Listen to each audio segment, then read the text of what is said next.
We could spread out. That's okay. I suppose, no, it's right there. Yeah, well, we're not. I'm a chair at the moment. What's it called? Okay. We're recording. Recording, yeah, we're ready. Right, and I forgot to check my card, I pulled the card, so I. Do we get this meeting going? Right, so if you all indulge me for a couple minutes. You know, our agenda says we're gonna do introductions, approval of our minutes, and then I was gonna give you a little pep talk, basically. But if it's all right with all of you, I'd love to give you just a couple of minutes of framing comments from me first. And then we can go into introductions, and then we can go on to our minutes and the rest of our business. Just really importantly, I wanted to thank you all for being here today. Our community really needs the work that is happening in this committee to help us reduce wolf livestock conflict and tensions at this moment. Tensions have escalated since our last meeting. You know, we had a hard meeting last meeting, and tensions have even escalated since then. There's been a poaching up in West County. There's been a confirmed depredation out in East County. There have been other confirmed depredations, not in Deschutes County, but not too far away from those East County depredations.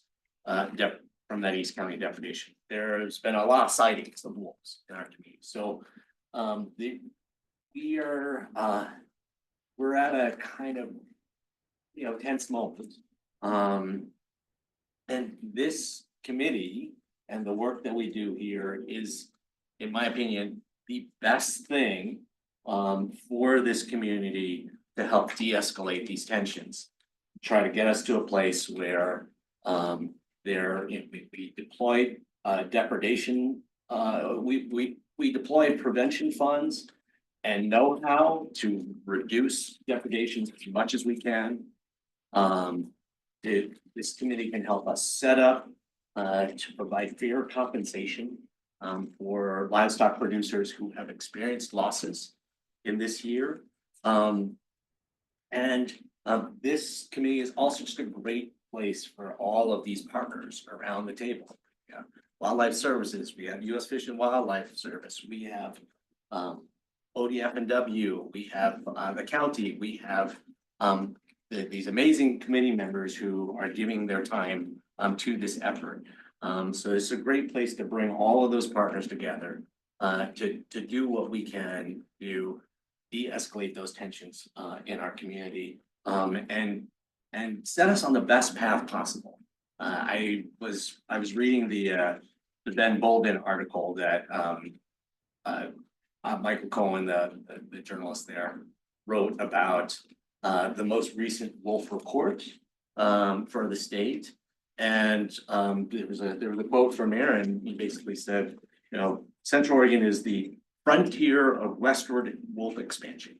So this is a place where we will see more wolves.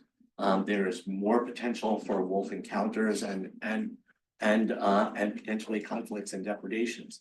But it's also a place where we have the opportunity, you know, where there aren't that many wolves yet. It's a place where we have the opportunity to do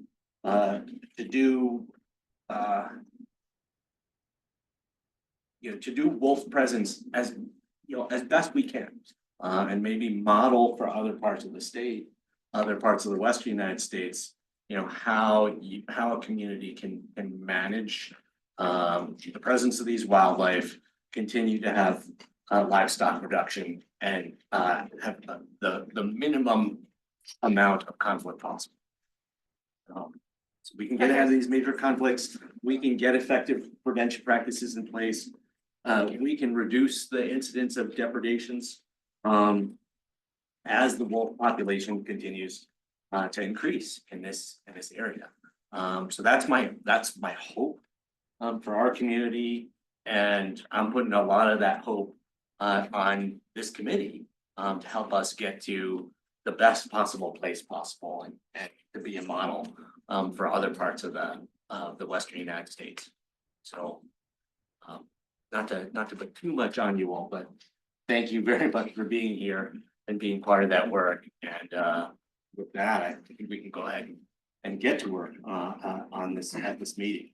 I'd like to start with introductions, and we have a couple of guests, unfamiliar faces. So want to include them in the introductions. And if you want to just take a couple of sentences and at the very high level, tell us why you're here when you introduce yourselves too. And then we do have time for kind of more in-depth public comments at the end of the meeting, item number 11. If by the end of watching the proceedings today, you have more to say. So with that, maybe let's start at this end of the table and go around. Ryan Kingsbury from McCormick Ranch, producer from Brothers. Aaron Bott, wolf biologist with the Oregon Department of Fish and Wildlife. Johnny Leeson, one of the livestock producers on the committee. Ethan O'Brien, another livestock producer on the committee. Steve Papa, a veterinarian in the county on the committee. Bill Chang, Deschutes County Commissioner and currently serving as the chair of the committee. Scott Dugan, Oregon State Extension livestock agent. Donna Harris, retired veterinarian and wolf coexistence advocate. Shirley Lawrence, farmer at Rain Shadow Organics and rancher at Pitchfork Tea. Anyway, I'm whatever. I'm a producer and an advocate of wolves on the committee. Brian Thomas, USDA Wildlife Services. I'm the Northwest District Supervisor for Wildlife Services. Here for David. Matt Alex, USDA Wildlife Services. I'm the Assistant District Supervisor in the Northwest District. Emily Widener, wolf lead with U.S. Fish and Wildlife Service for the Benfield office. Ty Nichols, work for Wildlife Services, and wildlife specialist in Deschutes County. I'm David Andrews with Wildlife Services. I'm the non-lethal conflict prevention specialist for Central Oregon.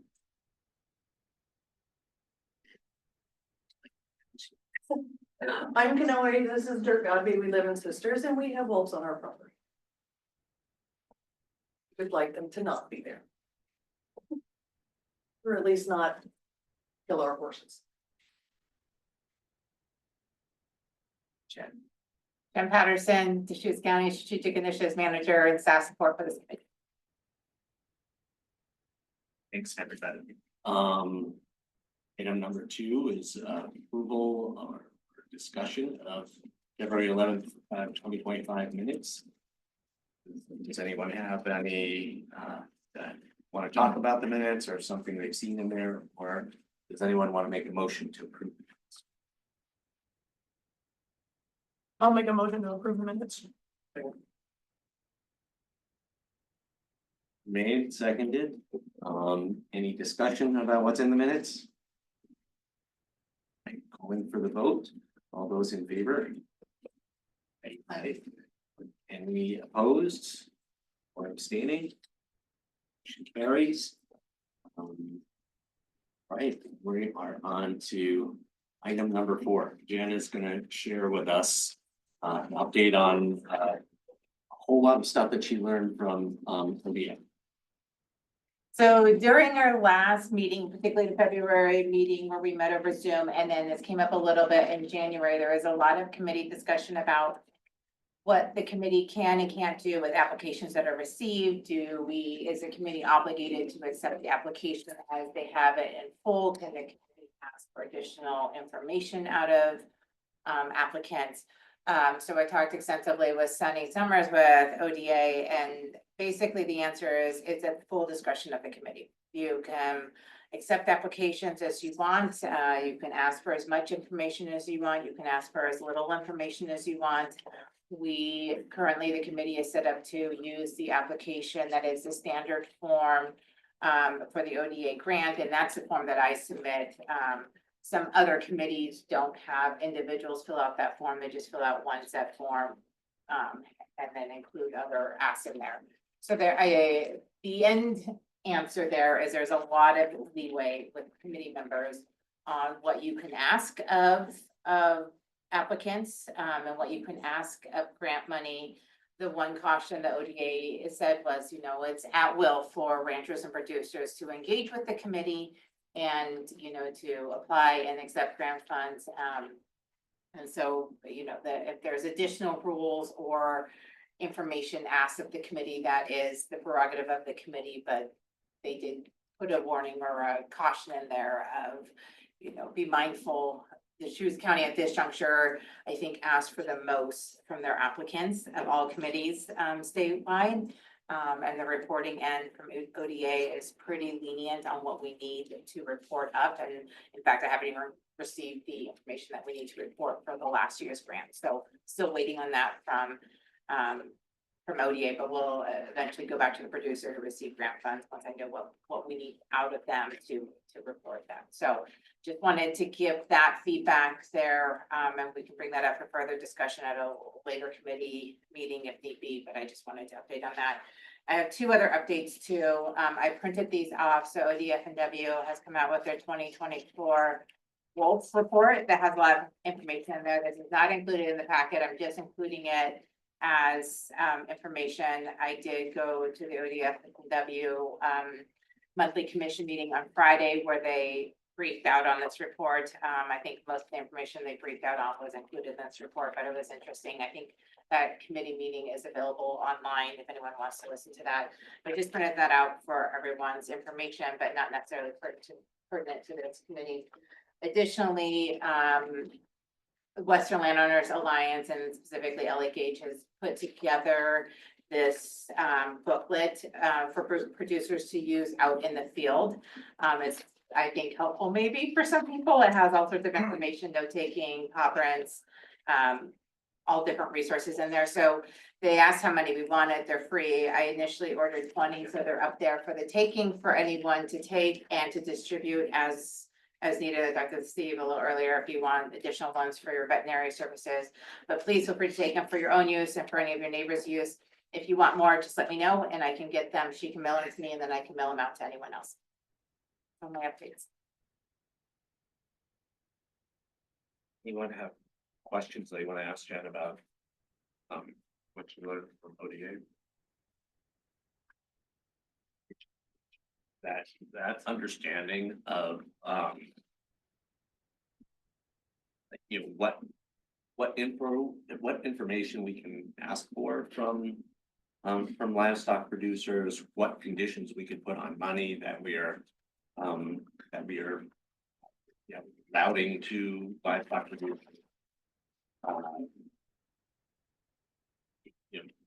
I think it's important to understand we have a lot of discretion. And at the last meeting, there was a lot of interest in, for lack of a better word, accountability. Like how do we tell the taxpayers or ensure that the taxpayers know that their funds were put to good use to try to prevent depredations or compensate livestock producers. So that accountability is important, but it's also really important to remember that livestock producers engage with this committee, engage with this program voluntarily. And so if we make it an onerous process, or if we are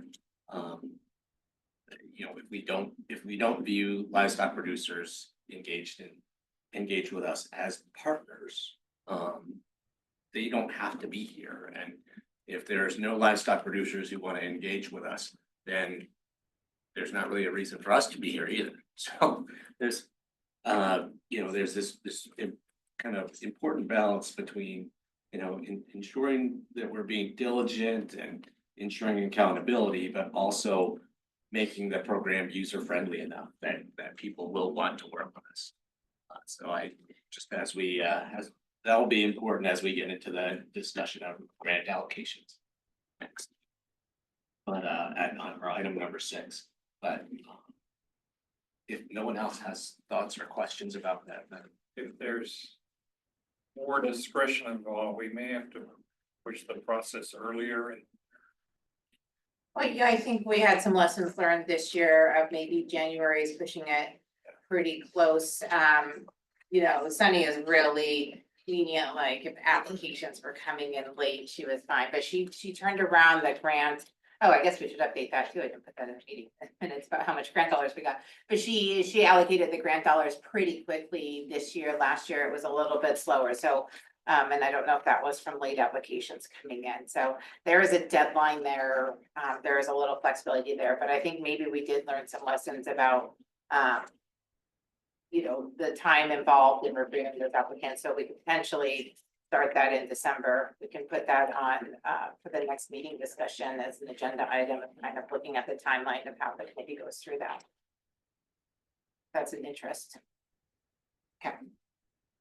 And then, so I'll update the committee.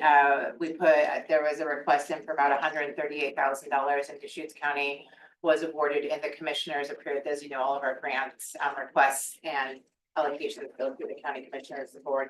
But they approved the grant allocations to accept them in the amount of $50,000. We only put in for just for preventative measure grants. So I believe the way the state did it this year was any grant that was over 100,000, they dropped it to 100,000 and then funded it at 50%. So the grants, most counties who put in preventative measure grant funding requests received $50,000. There were a couple of instances where a couple of counties who had a high level of depredation and missing inactivity. I think it was predominantly in Northeastern. I think it was only 2 counties. I think one was in Northeastern, potentially Jefferson, who got an additional $3,000. So a total of $53,000 in preventative measures. They paid out all of the depredations at 100%, and I believe they paid the missing funds out again this year. I'm sorry, they paid the depredation out 100%. I believe they paid the missing again at 50%. We only had the non-lethal preventative measure application. So $50,000 to work with for later on in the session. other question. No.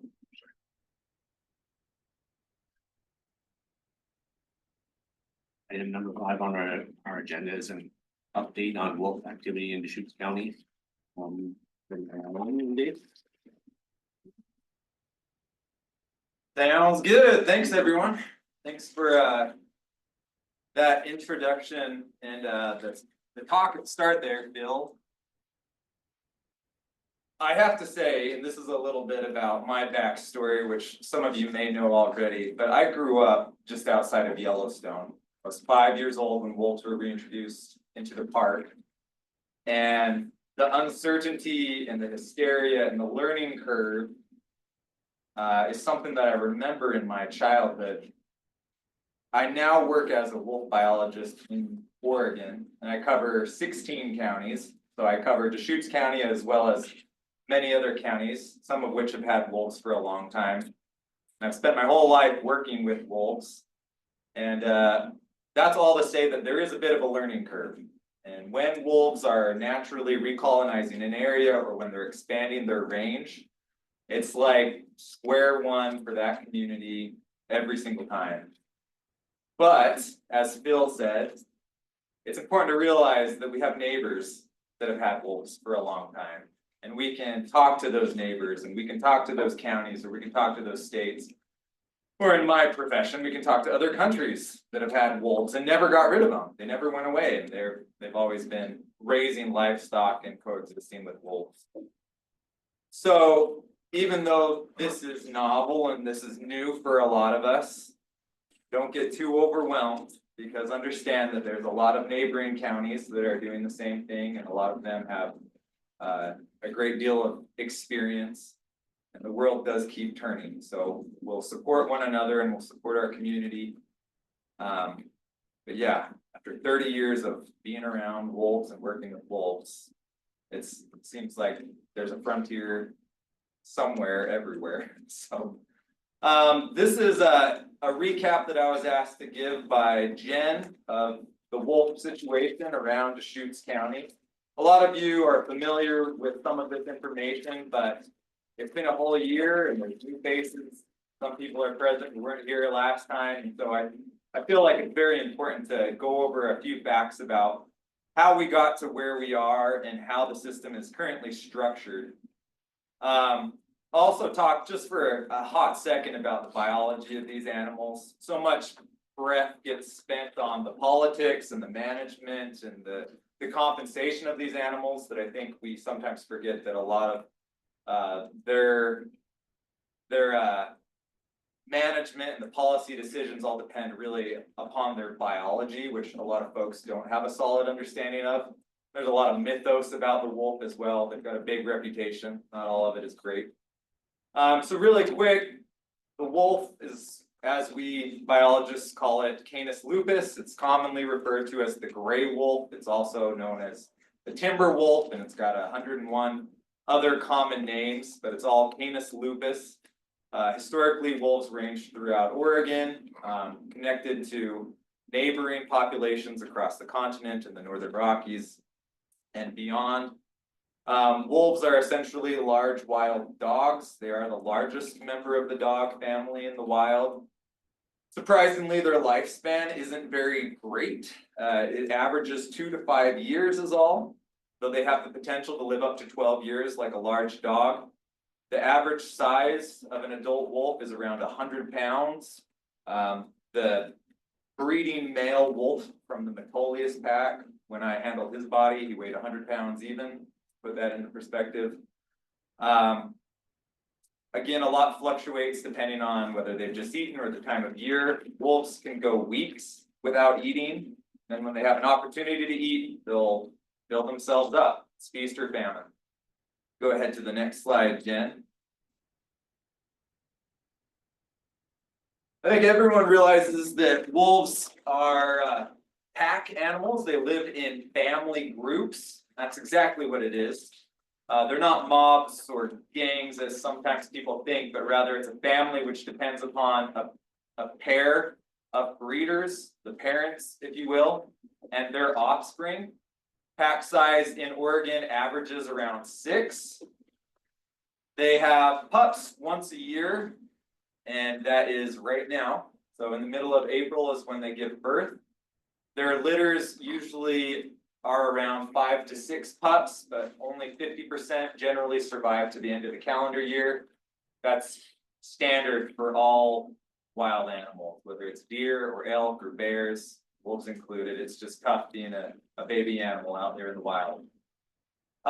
Wolves reach sexual maturity just before they're at the age of 2. At that point in time, they leave their birth pack. That's when they go off to college and try and find a boyfriend or a girlfriend of their own to start their own family.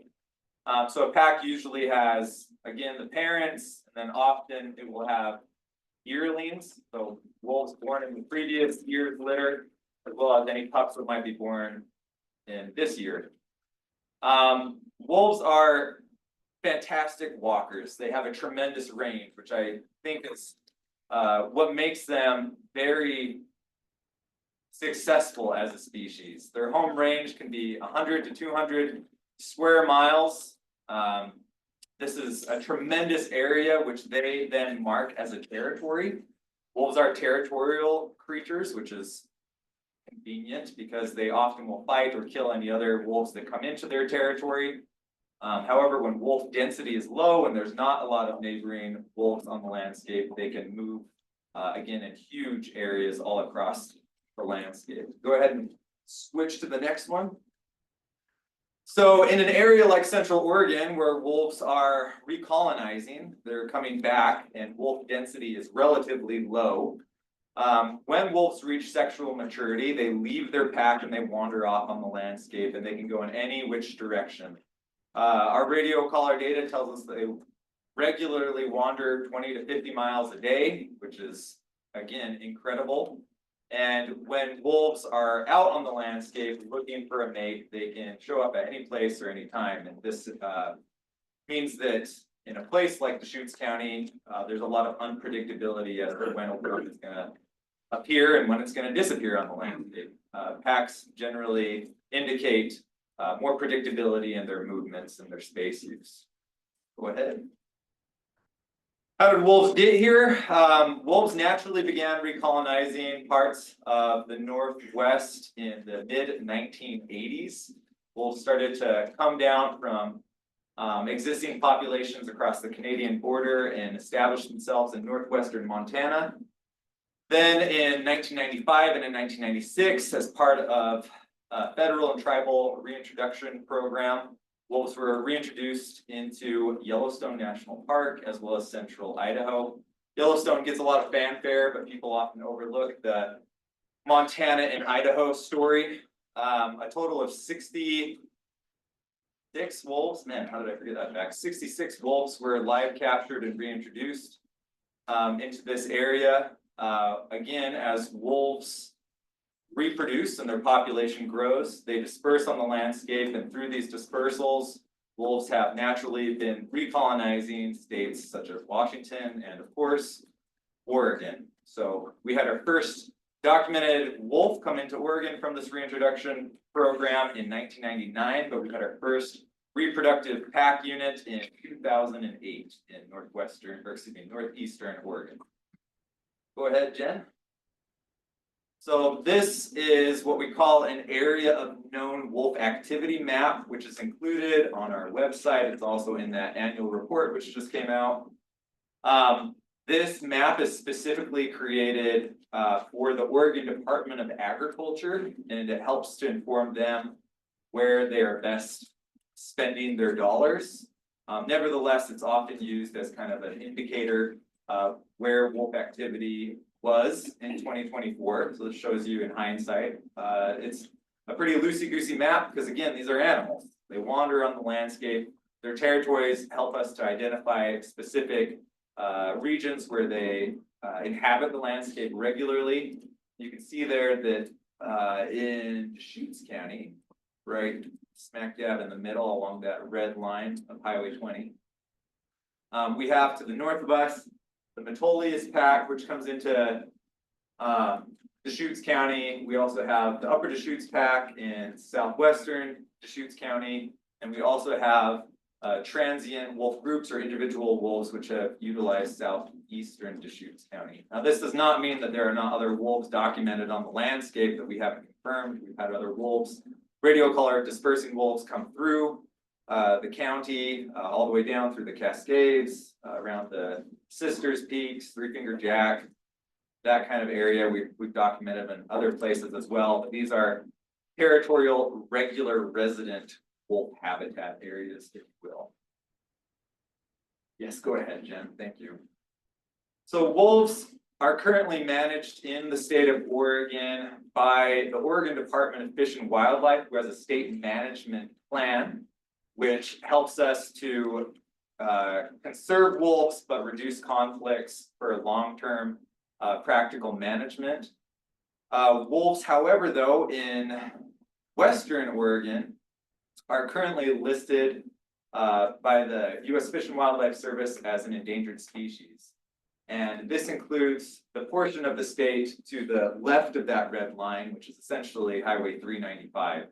All of Deschutes County is in an area where wolves are federally protected. Now, for those of you who are unfamiliar with how this process works, when a species, whether it's a wolf or a bird or whatever, becomes in peril, the federal government steps in to help ensure a population increase and a recovery of that species. And the goal is to eventually have the species be delisted or removed from those federal protections. Then the state will step in and we will manage the population according to our management plan. In this case, the wolf management plan. So if you are not familiar with it, the state has a wolf management plan, which was created in 2005, and every 5 years it is updated or reviewed at the very least. And that is essentially how Oregon plans to work with wolves on the landscape and deal with coexistence problems or challenges. And in some of those cases, that includes compensation programs, as well as, again, in some cases, lethal removal of wolves. But currently, while wolves are federally protected, that management plan is useful, but mostly just applicable to eastern Oregon there. Next slide. Taking up more than my 15 minutes, I'm afraid, but wolf activity again in Deschutes County, specifically the Metolius pack up near Sisters. That has been a pair which has been in the area since 2001 is when they set up shop. They have been on the landscape for the last 4 or 5 years, but last year in 2024 was the first time that they successfully raised a litter of pups through the end of the calendar year. By the end of 2024, we had 5 wolves in that group. That was 2 breeders, that was the parents, and then 3 offspring, now yearlings on the landscape. That pack, again, uses a large area and has been documented back and forth between the lower bridge area all the way up to the Cascade Divide. We've dealt with this pack before. In 2023, they depredated on a operation here in Deschutes County, which all of you are familiar with. There were no depredations. I should have mentioned this earlier. There were no confirmed depredations in Deschutes County in 2024. That doesn't mean that neighboring counties didn't have depredations. I should have said this to begin with. In 2024, we confirmed 69 depredations across the entire state. 69, I believe 5 of those were on cows, 24 of those were on calves, and the rest were on sheep. We had 12 probable depredations, so that gives you an idea of how many depredations are happening, or at least being confirmed or investigated statewide. It's approximately around 70. Deschutes County did not have any confirmed depredations again in 2024.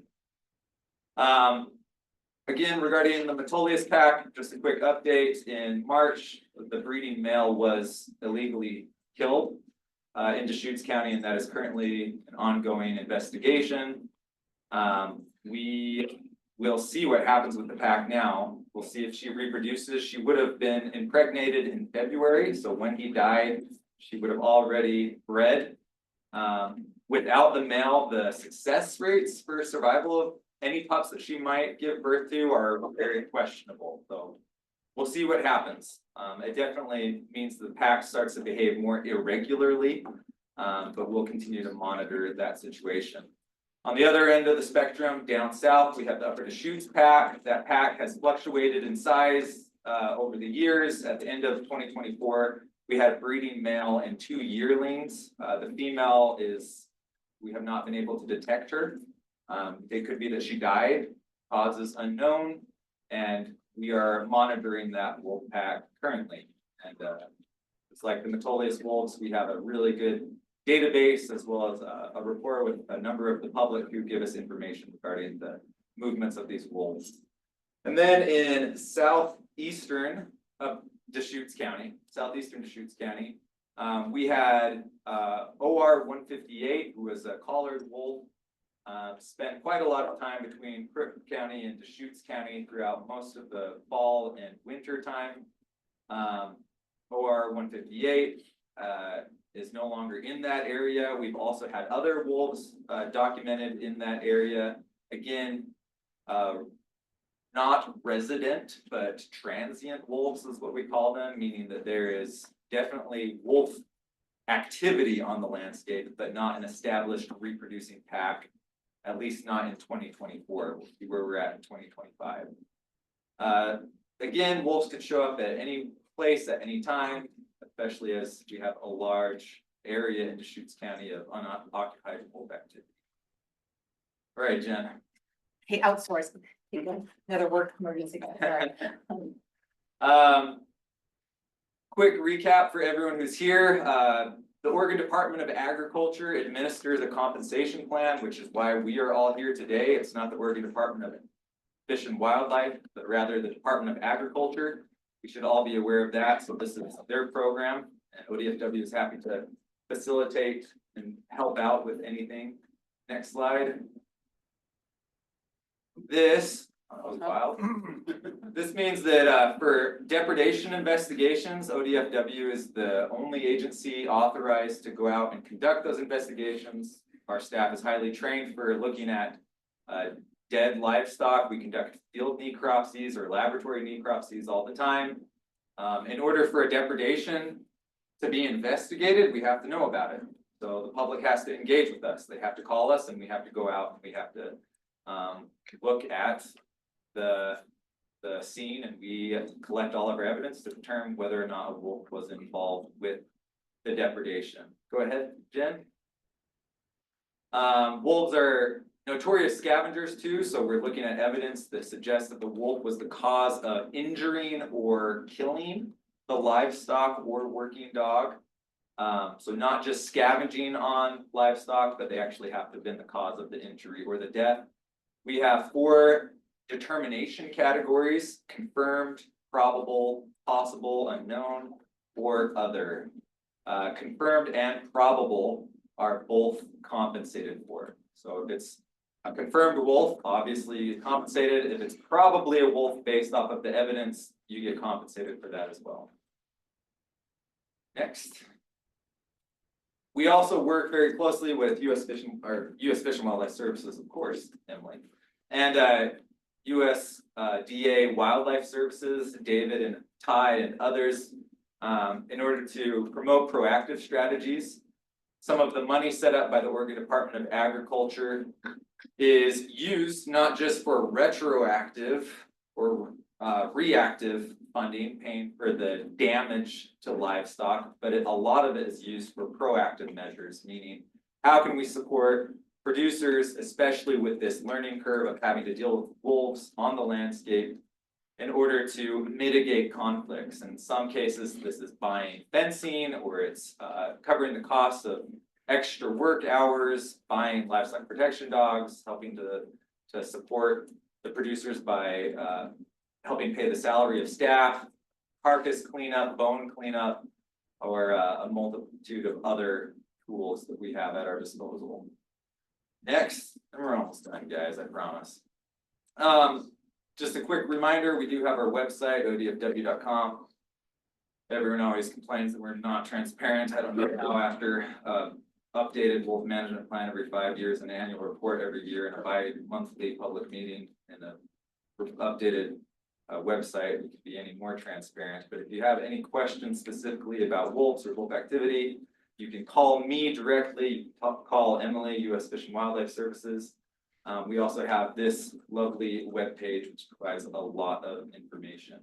If you have wolves or anyone else thinks that they have wolves on their landscape, the best way to report it is that link in the bottom right-hand corner, report a wolf sighting. You don't even have to be 100% sure. If you think it's a wolf, great, send it in and just acknowledge, hey, I found scat. I don't know what it is. Could it be a wolf? I think it might be.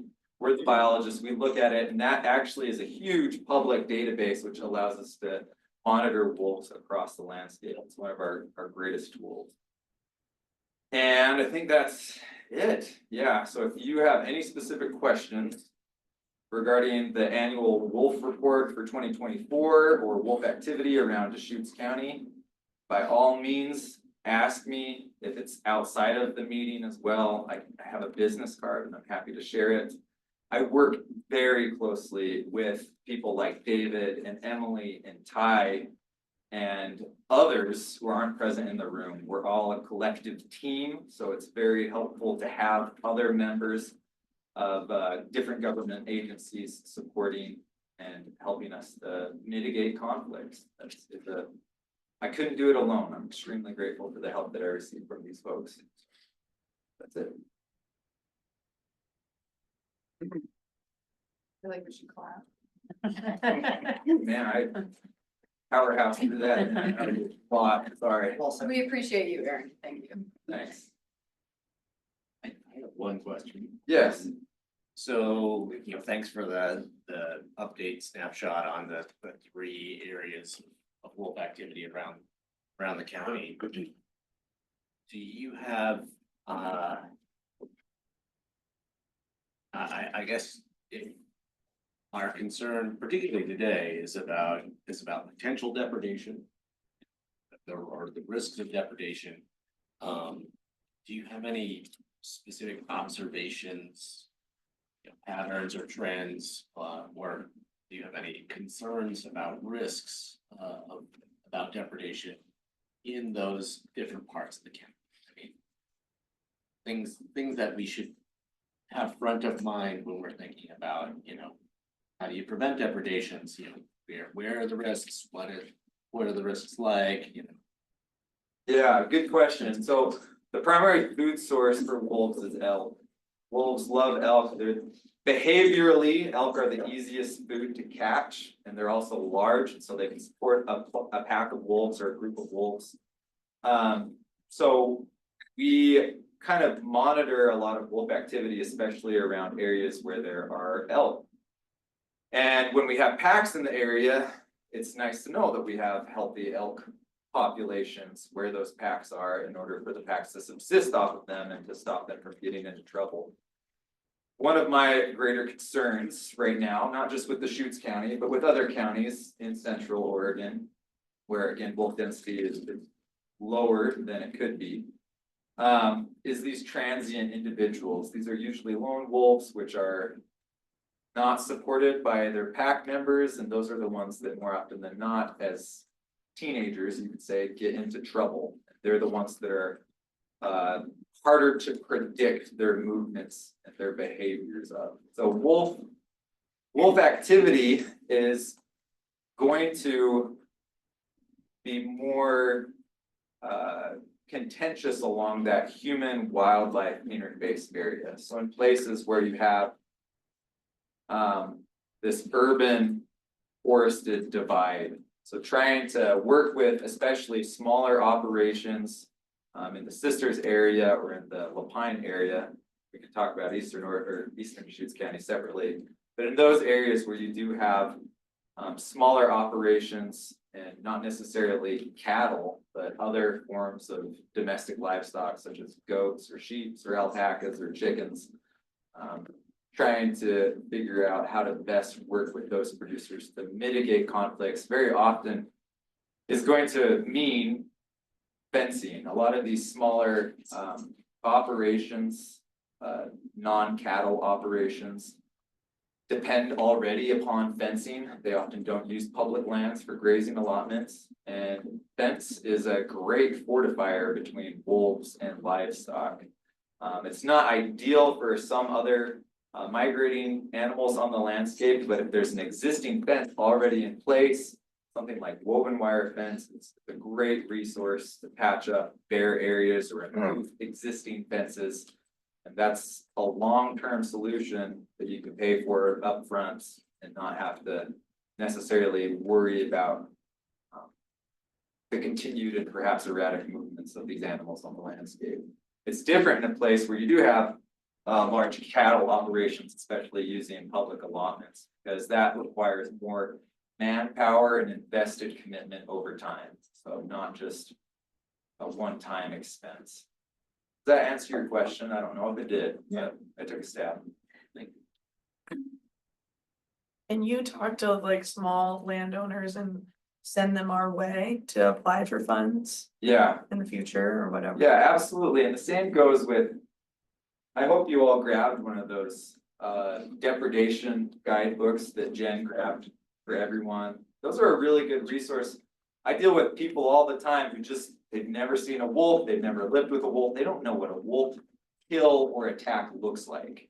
They're unfamiliar with it. And so having a tool like that we can pass out to people really helps to help them gain confidence in understanding what is or is not happening with their livestock. And so, yes, I'll introduce people and direct them your way. We always tell people about the Deschutes Compensation Committee. We always tell them that this is an existing program. And then likewise, if you are out bouncing around and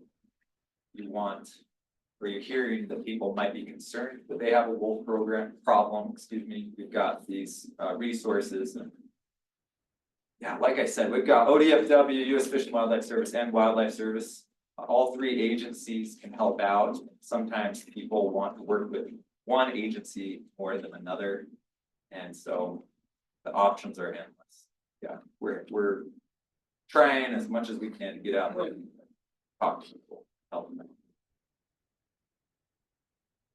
When we have collared wolves too, which I didn't even get into, I wanted to avoid that. But when we have collared wolves, we communicate that collar information with producers too. It's important to understand that the majority of wolves in Oregon, 75% of the wolves in Oregon are not gonna be collared.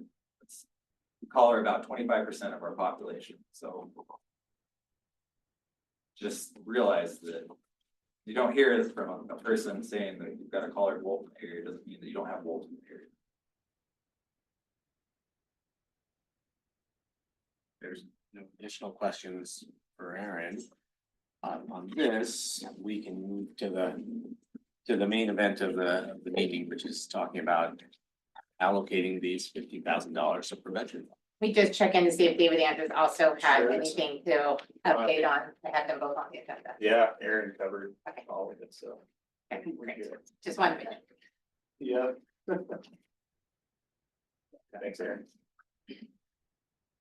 Devin, do you have specific thoughts on how we go through this discussion? Or? I do not have specific thoughts, so as I said earlier, Deschutes County was awarded $50,000 in non-lethal preventative measure funding. I have it pulled up, I can just refresh everyone's memory on what was applied for the individuals. We had four pools of funding that we applied for. The Deschutes County Wolf Committee applied for a set pool of funds to use either now or at a later date, but potentially engaging with our partners, including USDA Wildlife Services, ODFW, US Fish and Wildlife. And then we had 3 individual producer applications. So the Deschutes County Wolf Committee requested $30,000. McCormick Ranch, we have Brian Kingsbury here as representative, requested $81,000. Hatfield High Land Trust requested $16,800.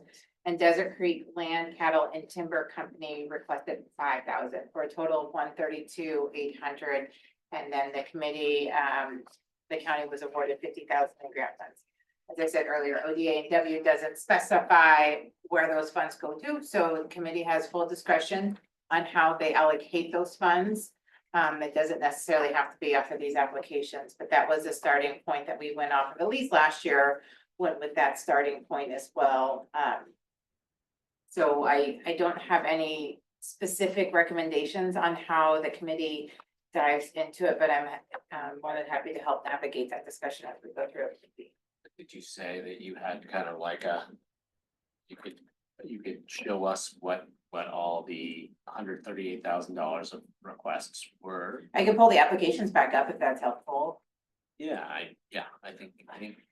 Try to see how I can do that with And what was requested, and then thinking about what you do with $50,000 when you had $138,000 of requests.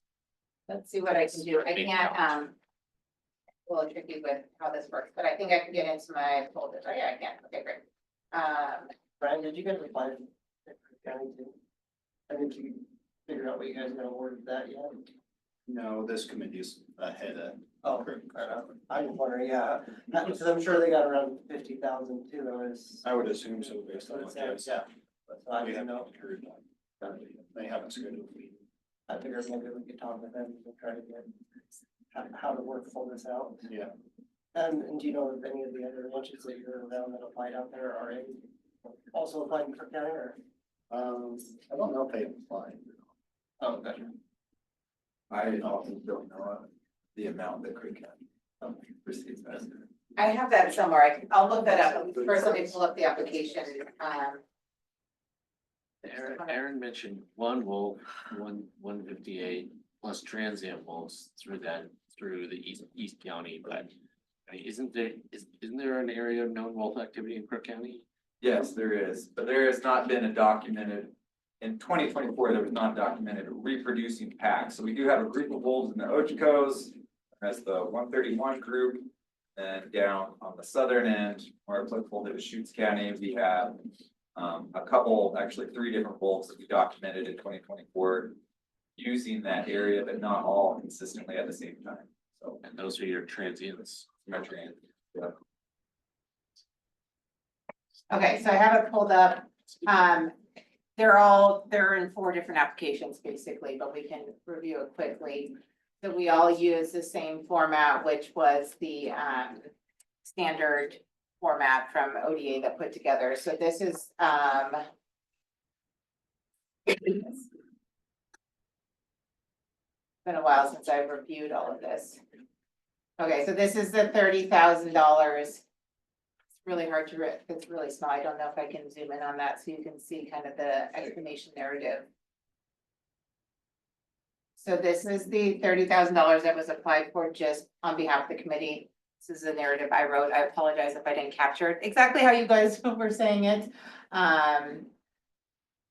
But we put in the narrative there, the committee is requesting $15,000 for a carcass removal program, which will be managed by David Andrews, the new non-lethal specialist of wildlife services, and $10,000 towards a trailer.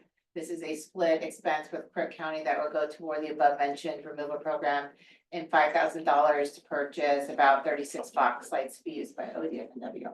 So probably one of the little bit of unknowns, and Brian and I were talking about this just shortly before this meeting, is federal funding and what that means for federal agencies.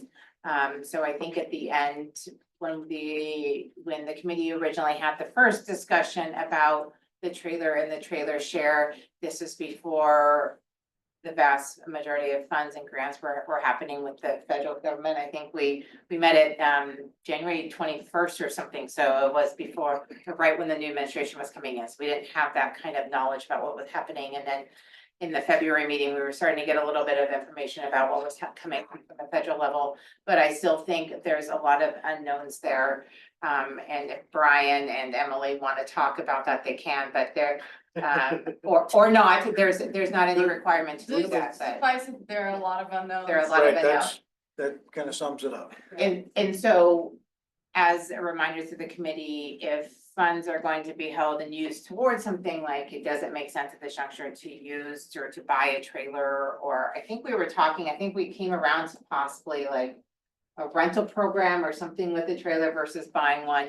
There's a lot of options there, but all that being said is if the committee uses or wants to hold some reserve funding for potentially a trailer and kind of see how things play out, that's a possibility. These funds, we just need to have an agreement in place by January 31st of 2026 for any funds that we were granted. So just with all of that kind of uncertainty on the federal funding and our partners and what support they're going to be able to provide or can provide, still being really unknown, there's a little bit of leeway for the committee. And this is what we did last time, not for this reason, but for different reason, held on to some funds and then met back in the fall time and realized we didn't have any more needs for those funds, or there wasn't, no new applications came in, so those funds were redirected towards the Fox Lake program and to a carpet removal program for wildlife services. So there's that one.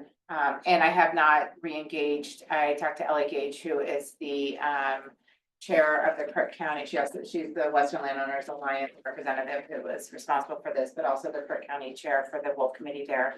And so we talked briefly at the end of January, beginning of February, right before we re-met in February, about kind of doing a potential joint program on carcass removal, but knowing that there was a lot of unknowns, so I don't know.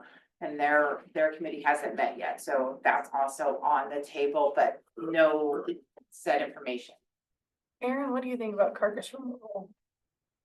Carcass removal is extremely important because wolves gravitate towards dead stuff. And some of that's stuff that has been dead for years. Point in case, when we had a depredation in Deschutes County a couple of years ago, it was near an area where we had some dead things. Wolves gravitate towards that, and as soon as we cleared those out of there, the wolves also dispersed out of there as well. So wolves are really good at finding not just recently dead things, but old dead things. And livestock operators have dead things. Things just die during the calving process, the lambing process, things die throughout the year. And it's important to remove those from sensitive areas of the operation. It's really, like, it is It is unbelievable. David and Emily and Ty and everyone else can attest to this, who's dealt with this. If you start to remove those attractants, the wolves aren't gonna loiter, hang around in that area and eventually get into trouble. So massively important for us to remove those dead things, even if they're years old. How you go about doing it, there's a lot of variation, and we've talked about it with this group. It's up to you guys ultimately to decide. Currently, David mostly, but myself as well, we go out with a trailer and we haul off things to the landfill. Different county landfills have decided how they will cover the cost of that kind of livestock removal. But So yeah, do y'all have a trailer? we, you already- ODFW has a trailer, Wildlife Services does not, they've been borrowing our trailer. Like, is there enough manpower and enough carcasses to require to like use another trailer? Well, I can tell you from my work experience that there probably is, but how many people are asking us to come out and remove carcasses is not as many as should be. So that's the question. Yeah, if we had people on board, we could, but even in places like Grant County and Bosco County and other places where I'm working, most people either do it themselves or don't do it, or they ask us to do it, and it has been manageable. I'm gonna be frank, it's been manageable. The cost for hauling things to the dumps, it's maybe a different question though. In some cases, like Crook County, the county has agreed to just cover the costs, not in relation to the compensation committee. But in other counties, they expect the committee to cover the cost of landfill dumps. Can you haul stuff to Crook County from Deschutes County? Is that what you do? No, and David does this well, so. Not technically, the counties get pretty territorial, the landfills get pretty territorial about where stuff is coming from. So again, it's kind of up to the landfills and their personalities to decide. And David, you can interrupt me too if you feel strongly about this, one way or the other. It's very important to haul dead stuff away or bury stuff. In some cases, people have old bone pits, and they don't want to haul anything to the dumps, but they just rather bury it, but they don't have an excavator or a backhoe. So again, this committee discussed hiring someone to do that on occasion where needed. Thanks. And I just looked it up, Crook County also received $50,000 in non-preventive measures.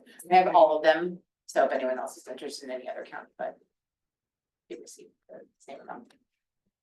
One other thing to add to that with the carcass removal, I mean, David just came on the first of the year, right? December, January? Yeah, November. So, and at that time, there was a ton, I mean, that was what, it seemed like every time I was talking to him, he was trying to figure out how he's gonna get more carcasses removed. So he's only been here less than 6 months or right at 6 months, pretty close to it. We don't really know what the demand is going through a full cycle. But at that time, when he first came on, yeah, we couldn't get our hands on a trailer fast enough to be able to do it. He was hauling stuff around to the dump in his pickup, which didn't look too cool. And it was hard to handle once you got it there. So it was just trying to keep my manhole for one thing. Not the manhole, but the manhole, not broken up. Same thing with Lake County, so in February, it was, ODFW and Wildlife Services hauling carcasses away, one after the other, so they were pretty busy. Yeah, I mean, it's seasonal. Yeah, that's what I was gonna say too, seasonality. It's gonna rain, of course. Definitely. There's probably a relationship to, awareness as well. I mean, the more livestock owners, livestock producers are aware of this concern, that, and the opportunity to really dramatically reduce the likelihood of depredation of their animals, then the more they're gonna be interested in. One thing to consider too is even if it's just one cow, You can throw that in the back of a pickup, it's pretty hard to pull a cow out of the back of a pickup versus a dump trailer. Yeah. And that's kind of what keeping the manhole is Yeah, referring to. not breaking him down. And you've got a job and you are doing this. Yeah. Cool. Alright, great. Yeah. And supporting you by giving you whatever trailer is like, you all would advocate for that. Yes. Good. Alright, just wanted that to be real clear. That's pretty consensual. Consensus. That's why they're all here. There's a consensus, like you all agree that a trailer would be. Yes, it would be greatly Well utilized. appreciated. That and don't be. Jen, is That- that 30,000? Okay. Yes.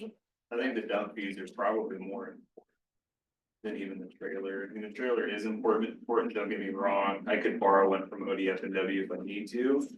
But, you know, I was in Lake County and I grabbed a cab from somebody and I drove to Deschutes County and I paid out of pocket just to dump it because I wanted to take care of that producer at the time and didn't have a way for them to accept it. Granted, that was Lake County, but I think getting some kind of fee thing situated would be good, especially if a producer wants to haul stuff to Deschutes and not to Crook if they have land like Brian does in Deschutes and Crook. Or if they're a Deschutes County producer and they want to take something to the dump, they have the ability to just go there and dump it off if they want to as well.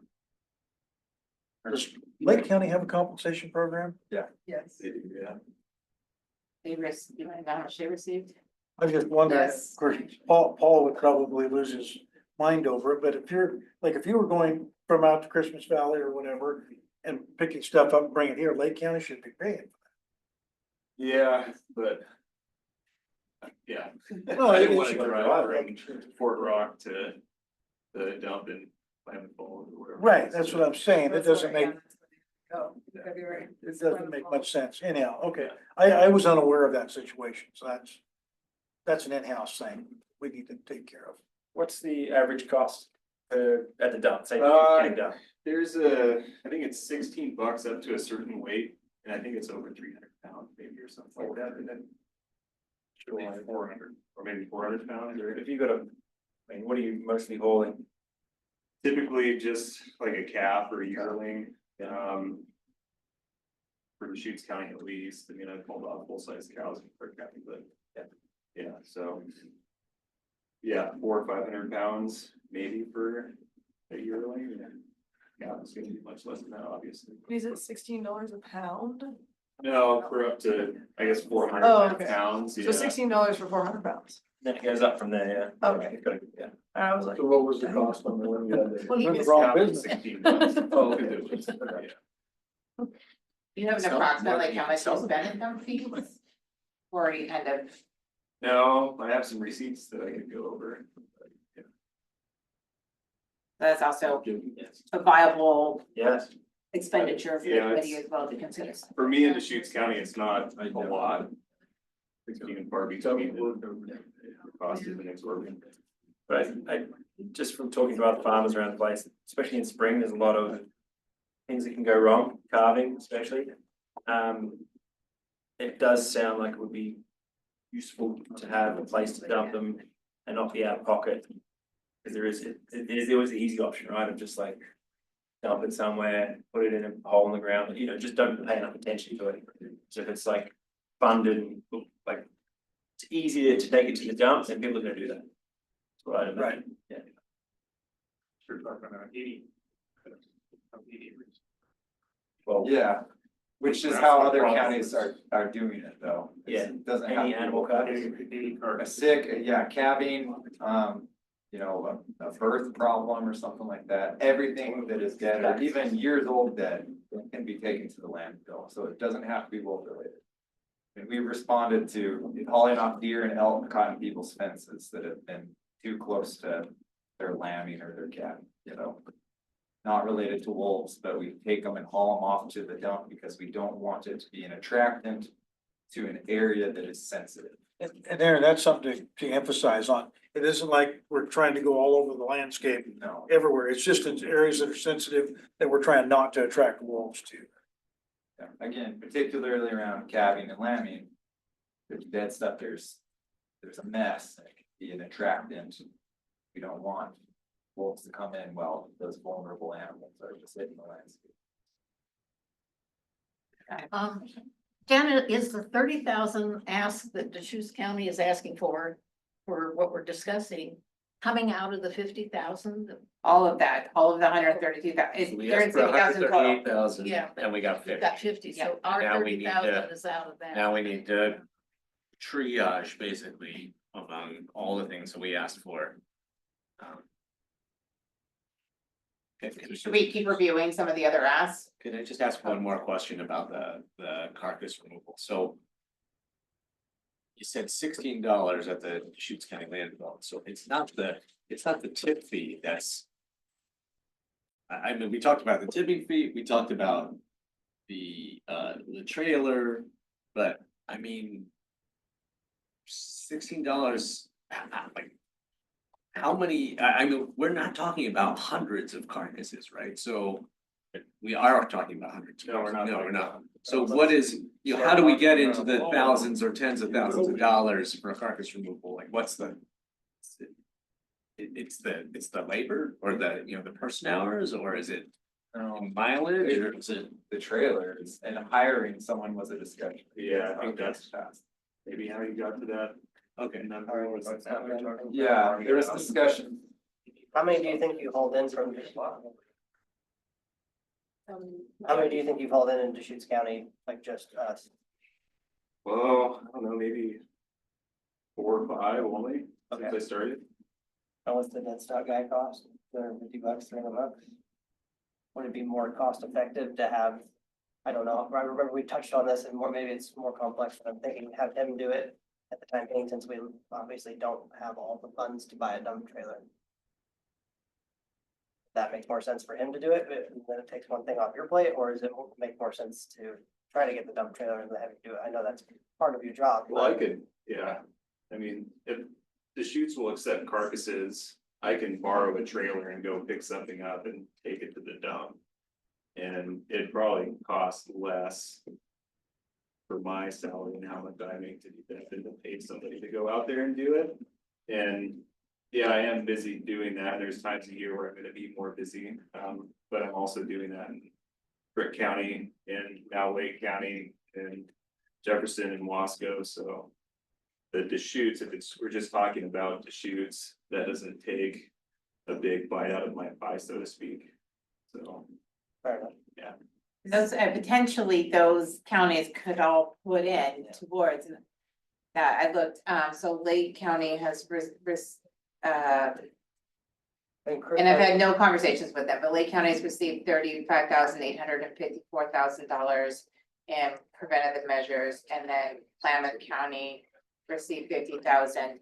In past discussions with Klamath, I believe they just, in the last couple of years, I don't know if they're doing it the same way this time, they just gave all their funds over to ODF&W, and had ODF&W manage their program. Is how they did it, so I don't know if they're doing that the same this year, but we could potentially reach out, or you potentially reach out to see if there's a cost sharing of the trailer. And my question, if I'm allowed to ask a question, is do you see that potentially as if a carcass removal program went into effect that was a little bit more official with a trailer and your number, and this is the call, that it would expand? Or do you think it is kind of the limit of where you're at right now? I would hope that it would expand just with word of mouth getting out. More people wanting to participate. How much it would expand, I can't really forecast that, but. Even in places like Grant County, it's again difficult to predict how many people are gonna use these services, so.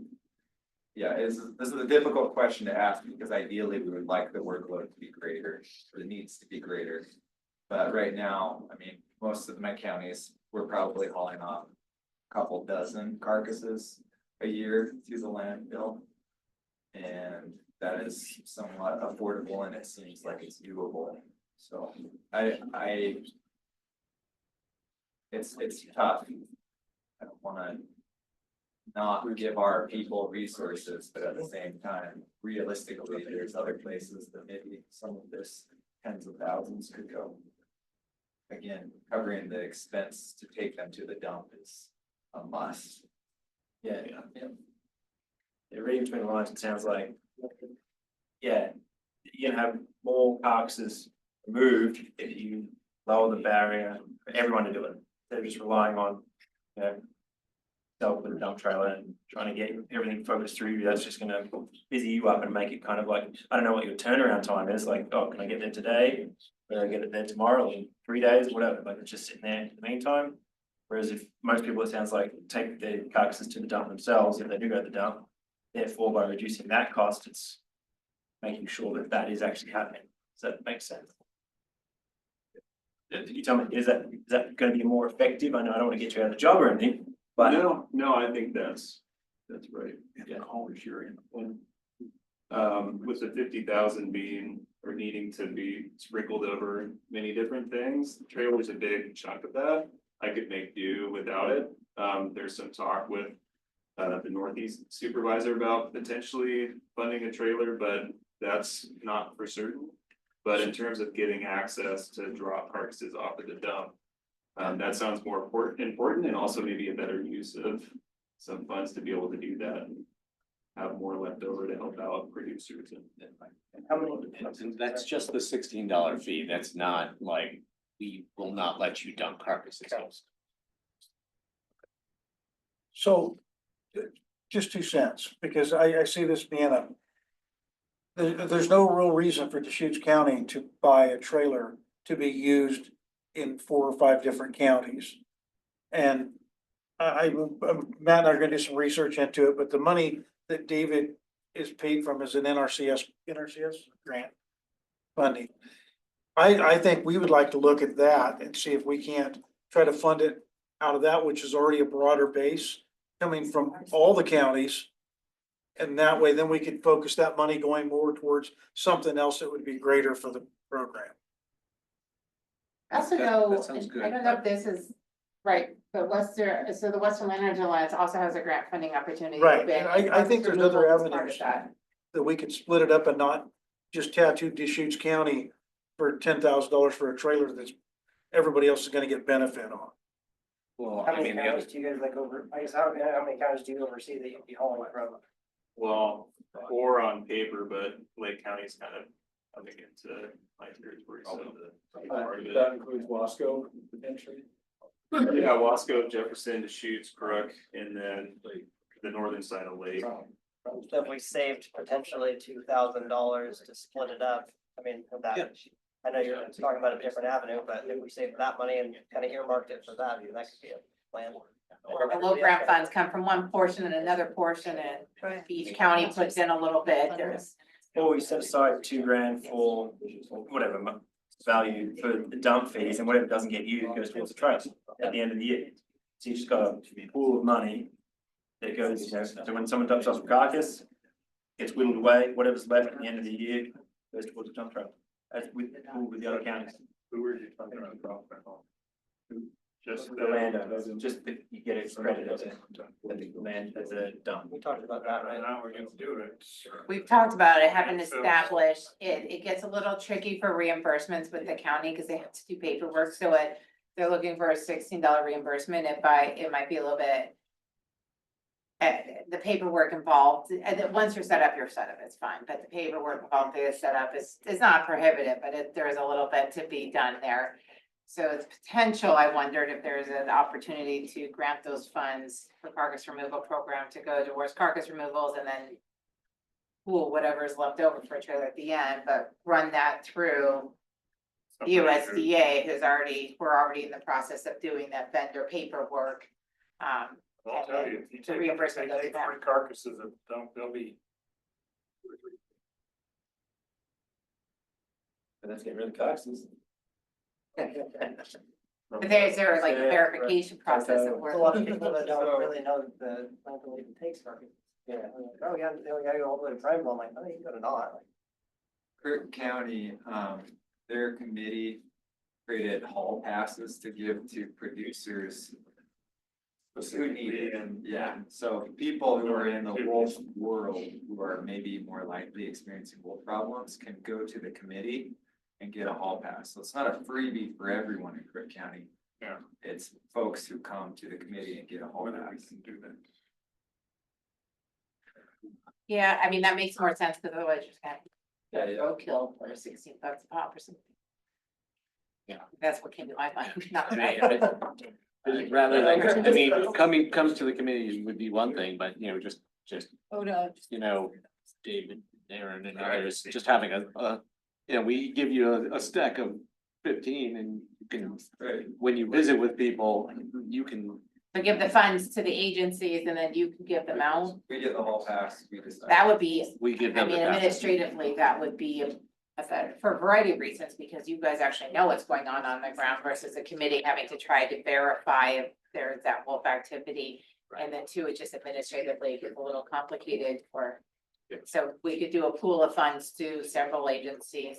But we're already set up with ODFW, we're about set up with USDA to provide funds there, and then they can distribute that as they see fit through a hall pass program or something similar. Can I make a motion to adopt that? Is it too early? Giving all the funds to the USDA and then what's left over is the going towards the dump trailer, is that? Or are we splitting it? So that's where, that's what I have in my notes, that you two kind of suggested.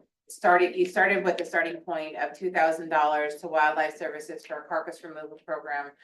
To work going towards reimbursement of either specifically US Wildlife Services for the removals they're doing, or to give them out to others. And then whatever's not spent at the end of the year can be banked for a potential future trailer purchase, maybe in combination, but there wasn't specific. So I don't know, if it's $2,000 between all agencies. I don't know how that, but that was the starting point of Let's where throw a number out as where well. we began, yeah. I mean, you know, $50,000 is a ton of money, but I think we could allocate more than 2,000. The 50,000 for a carcass removal.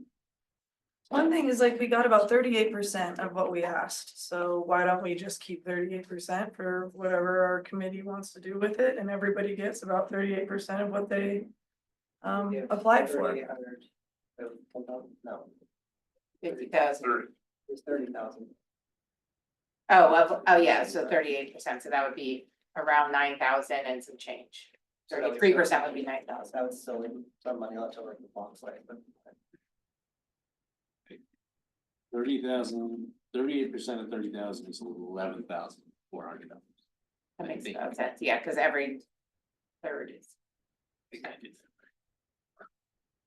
I don't do math on the fly. It just seems like silly to try to create some sense of what's the most, like, who has the most need. It doesn't seem like we have any actual predation, like, compensation in this application. Is that right? So no one's actually lost livestock. In No, I mean, that 2024. that would directly translate over. I mean, there would have been a depredation compensation thing in our application, and then we would hand those funds directly over. Okay, so what I'm Just saying on- is everything we've applied for is preventative measures on all fronts. Right? Yes, but we have had a confirmed, you know, since the time we submitted the application, we had a confirmed depredation in East Deschutes County. Is that on this guy's ranch? Okay, and so is this money potentially for him this year, or does he need to apply for for that for prevention. next year? Yeah, no, the McCormick Ranch put in for, you know, of the 138 that we, total that we submitted. McCormick Ranch would account for about 80. Right, but none of it was for But that was actual the thing, depredation. like, That was It was preventative. all for prevention. It was all for prevention. All funds that were applied for and received were preventative. We did preventative are for the future. Depredation and missing funds are reimbursed funds. So Right, so he's in gonna have 2024, to, there's. he's gonna have to apply and he'll get his funds in 2025. And that's totally fair and the way it works. Yeah. So now we're looking at completely preventative measures, and it seems like spreading those preventative measures out with the government gave us 38% of what we wanted. So everybody gets 38% of what they want to do. Ish, we could do the math exactly, whatever, it's 37.24. Splitting hairs. Anyways, I don't know, I just wanted to like put that out there before it gets much closer to the end of this meeting. Well, there's, That's one scenario. That's one scenario. because there's one producer who's applied for just 5,000, and it was just for fencing. And like 38% of that like. Ryan has applied for a list of things, Yeah, and the other person's just applied for one thing. right, he's So applied I for don't think that Right. the 38% is just like across the board, it's gonna be kind of. Everything's not equal, you know what I mean? In terms of But why application. not? If someone like applied for fencing and they only wanted $5,000, but the government gave us 38%, then, So you wanna give them 38% of the fence? yeah, I mean, everybody's Versus- got I a mean, I'm bank not to pick account. on Ryan here, but he's asked for a lot of stuff. Versus, like, I don't think everything's equal, what I'm saying. Like just a blanket 38% across the board, I don't think that's. But are we able to actually say that that fence is like less important than No. this camper and, or more important than this list of stuff? No. You feel like that's real? No, that's what I'm saying, it's not equal, that's my point. So, Well, it's not equal, but you're talking about something being more important than something else. no, I'm saying there's differences in like application. Like, not everything is the same, that's my point. So like, he's applied for night vision goggles of $5,000, whereas. That's one aspect of a whole approach to preventing wolf depredation, whereas the other place is like $5,000 for a fence. That in their application sounds like it's gonna do a lot more than just a pair of night vision goggles. And obviously he's gonna get his money and apply it how he thinks is the best way to use it. But I'm just like. I disagree with the blanket, everyone gets 38%. I mean, you go back to the committee application, I mean, we put in for 30,000. And then we were just talking about like, what was the most important thing in that was, you know, having some kind of decent amount of carcass removal program, but. If we just did 38%, that's $11,000 and we might not need $11,000. Right. Yeah, but it's also only April, so we can always fork it over later. You know, We Oh, could, no. we could quickly talk about some of the government resources. So we've talked about the dump, and then we can get us out of the picture, and then we can just talk about the individuals who applied. Figure out what we can do. So I am a thrifty person by nature, so we asked for some things, and I'm opening this up to David and Emily to put in their 2 cents. But for example, we wanted some box lights. Box lights are a really important tool for us to use. But if we're doing triage here, I can get box lights from other places as well. I would like box lights, we would use box lights, but it's more important for a producer to get money for their needs. That's how I think. I can buy some box lights and some of my budget to do that. So getting the dump fees covered, way important, more important than buying a trailer, although a trailer is important. Box lights would be great. How many did I ask for? Like $1,500 worth? 36. 5,000. 36. 36 fox lights for $5,000. Although mean, I we could- note to self, I can get them cheaper on Amazon Prime Day. If Then I missed it last year. you could give me $2,000, even $1,000 with box lights, I'd be happy. I'd be very happy. Didn't ask the flattery, right? I didn't ask Nope. any of that. What else did? It was just the carcass removal, so. Yeah. Where's the other 10,000? Oh, So a lean down proposal could be. Dump fees, portion of a trailer and some fox lights. You I'd be could, happy. could do that with, I mean, like, sounds like you could do that with. $5,000-6,000. so what's the other, the $16,000? So there's a $5,000 fence, which is a single project, and then there's $16,000 is what? so that's the Hatfield High Land Trust request. And just for those This is the who, land trust request? No, it's a. sorry, that is Hatfield the Ranch. Hatfield Well, High. you know, it's in a trust, so that's where the trust Okay. name comes in. I'm like, oh no. And just for those who weren't there for the February meeting, The Hatfield High request and the Desert Creek Land Cattle and Timber Company request came in at the very last minute because they just learned about the Wolf Committee. So their request came in like hours before the deadline and they hurried it through. So that some people already knew that, but not everyone knew that. So this is the 16,800 request. And that's, again, so that's why it's written like this, as if it was quick, but, 10 box lights at $2,000, a sound machine for 800. Additional human presence, I'm guessing range riding at 5,000, carcass removal at 1,000. Fencing cost share at 5,000, livestock guarding animals at 1,000. Camping on desert and additional labor at 2,000. So that's not 16,000. Maybe. All right. 5, 6, 7, 8, 9, 14, 16,800. Okay. And then the last one that came in was the Desert Creek Ranches request.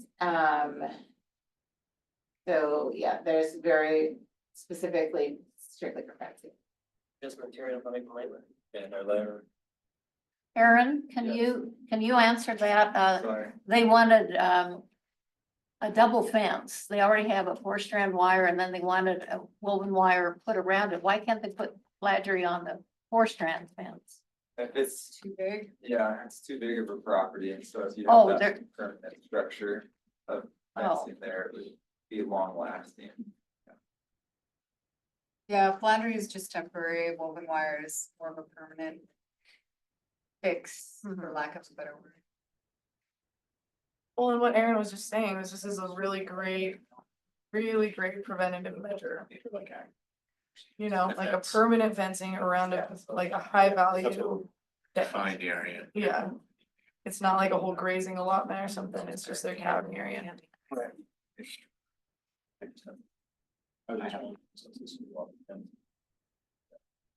Well, it seems like that $16,000 one is pretty reasonable, like all those things really check out.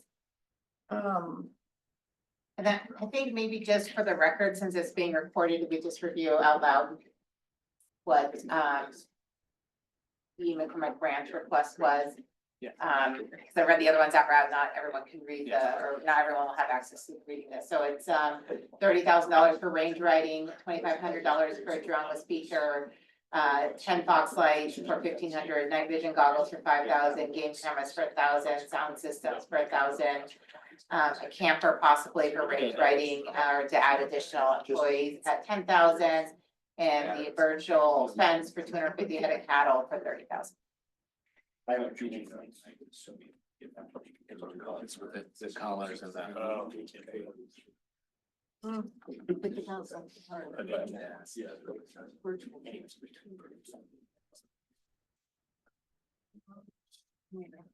You know, these are all, I mean, I look at this, these are all legitimate things. We don't even have $80,000 to work with, so we know that we're not buying them all anyway. So you don't have to pick and choose you don't have to pick and choose too much pick at this list too much because yeah, there's not even enough money to cover it all if we wanted to. So I mean, Sorry. yeah. I think we leave it up to the producer to choose what's best for their property, to choose what's gonna work, try things out. I don't think we need to choose which ones we're funding or not funding. They just have to prove what they've. Did everybody hear? Usefully. Can you speak a little louder? Sorry, can you do it again? I just was saying that I don't think we need to pick and choose what they can use the money for. We can just give them X amount of dollars and then they have to prove that they've used it on one or a combination of these things that is useful towards prevention. Because they're gonna know better than we are about what he can tell us. It's right here. Right? Do you have preferences? I know I asked you that last time. I don't think that's that fair to ask, but. Yeah, and that's what Aaron was just talking about, kind of on my wish list, because I was just a wrong wish list if we had all the money in the world, great. But we don't. I find value in being able to see in the dark. There you go. The one thing I pointed out, yeah. Yeah, so to me, I think I can personally take better care of my own livestock by being able to see in the dark. We've had 4 depredations confirmed since November, 3 in Crook County, 1 in Deschutes. They've all happened at night. So if you could just go out, see what the demeanor of your cattle are, to even know if there's these transient wolves is all we have. We don't have packs. So they could be there or not, but it doesn't make sense to hire a range rider to sit there for 12 months out of the year and have 1 transient go through. When I'm already out there. But if I have a better understanding of what's going on at night when I think these attacks are more probable, I feel better about it, but so the like night vision and thermal and stuff like that, we did already buy a thermal drone.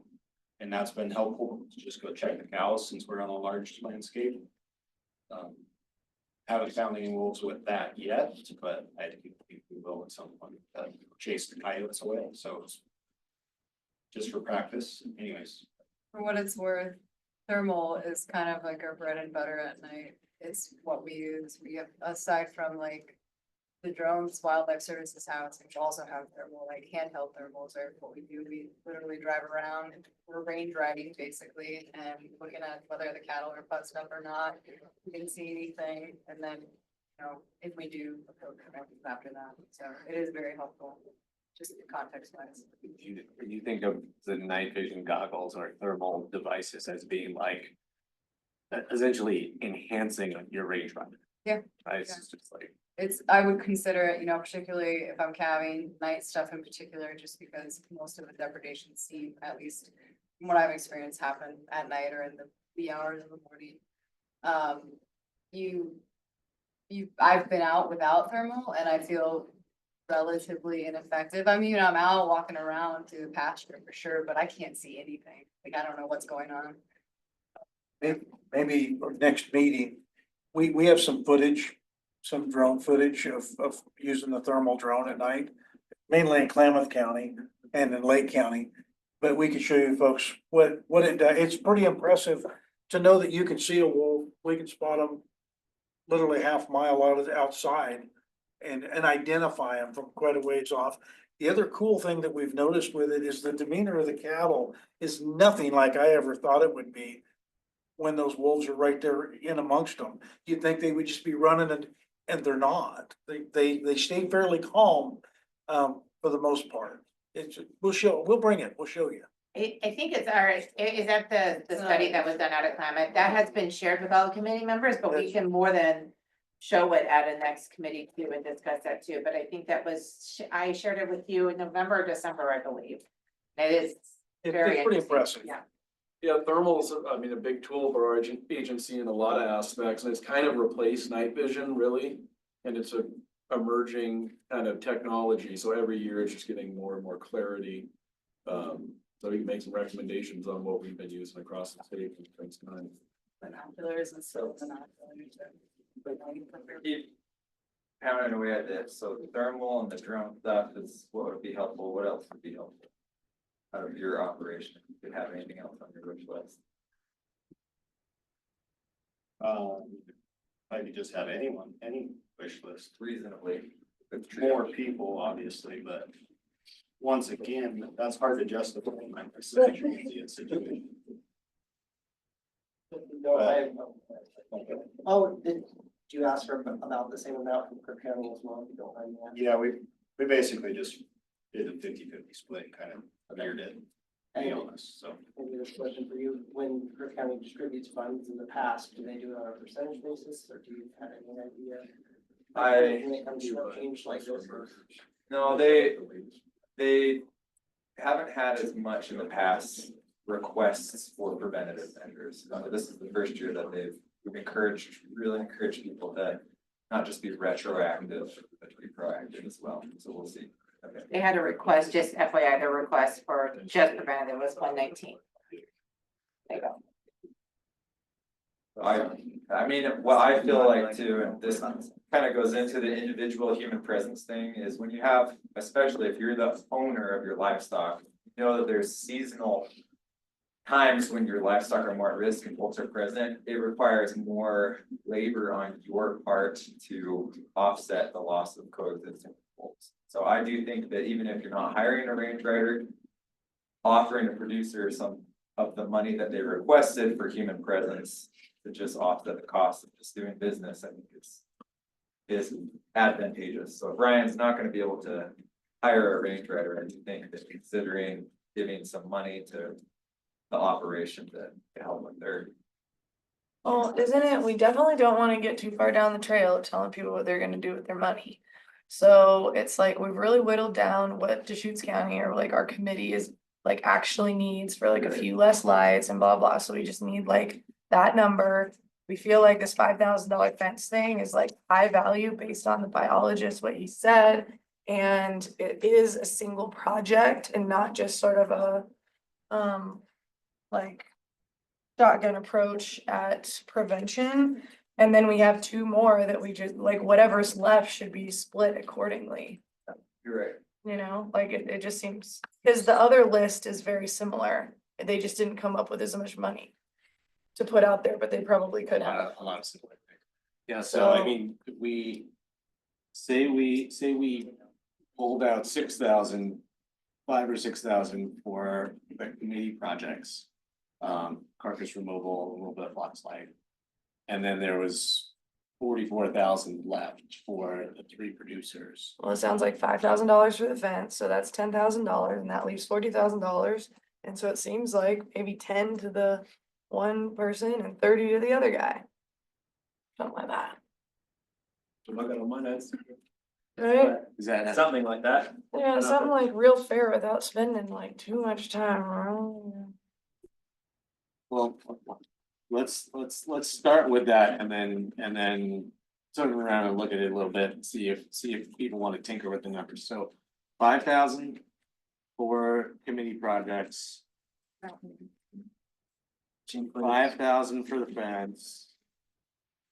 And then 10K and 30K. Yeah, I mean, like, how else can we look at that? Let's 10K to So have the 10K to Hatfield High, just for the record, 10K to Hatfield High, what's being suggested right now is 5,000 to the committee to use with the partner agencies. 5,000 to Desert Creek Land, Cattle and Timber for their fencing request.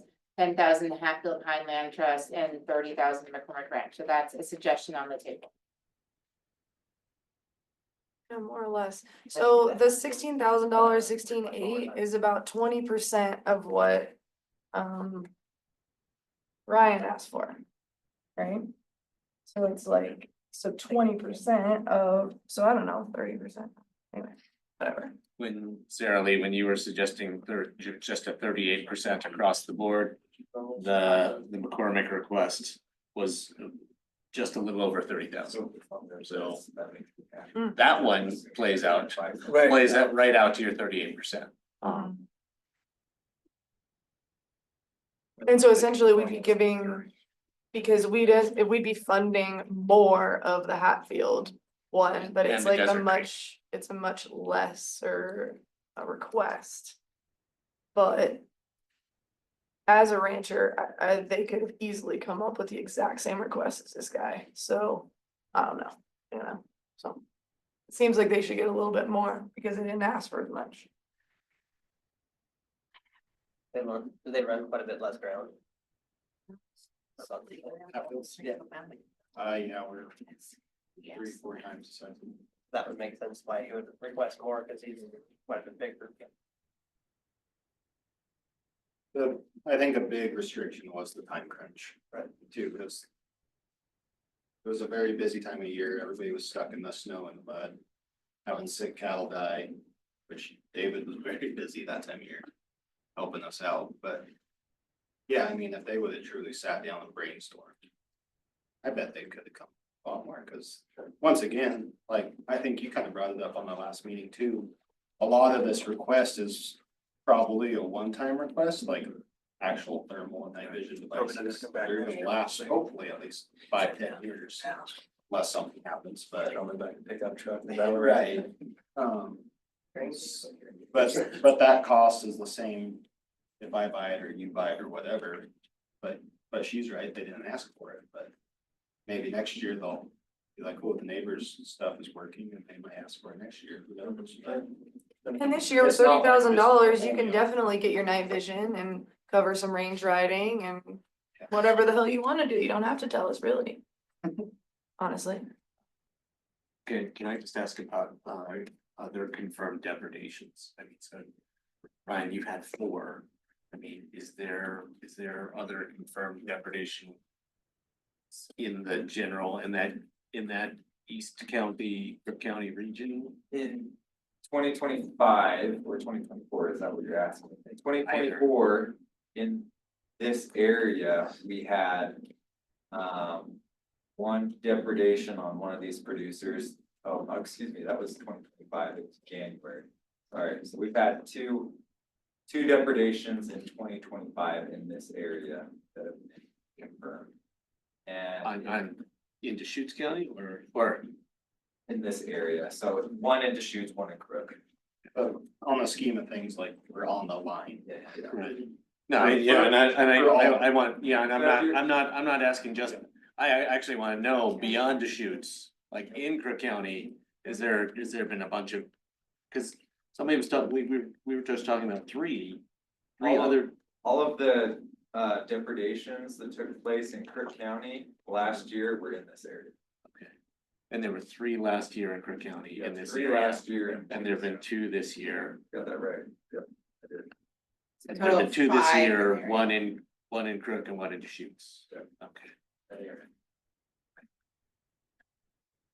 So this area has wolfback activity, more so in this area than in other parts of Crook County, at least the past year. It's probably like a 20-mile square-ish where all of those depredations happened. And Ryan, proportionally, a lot of that was on your acts. We had 4 confirmations since November. 4 of the 5. For the Between Crook and Deschutes. Trying to be tactful here, obviously. Yeah, no, but that's a, Yes. I mean, that, you know, to me, you know, there's the, like, if you're running a much more ground and you've had the bulk of the depredations, that's also a reason to award more funds to a specific lifetime. As the biologist, I'll tell you, McCormick's operation goes right up against the mountain. So they have more interaction with wolves than the neighbors. That doesn't mean that the neighbors don't, Right, but McCormick's is a larger operation, which butts up right against. right against them. Okay.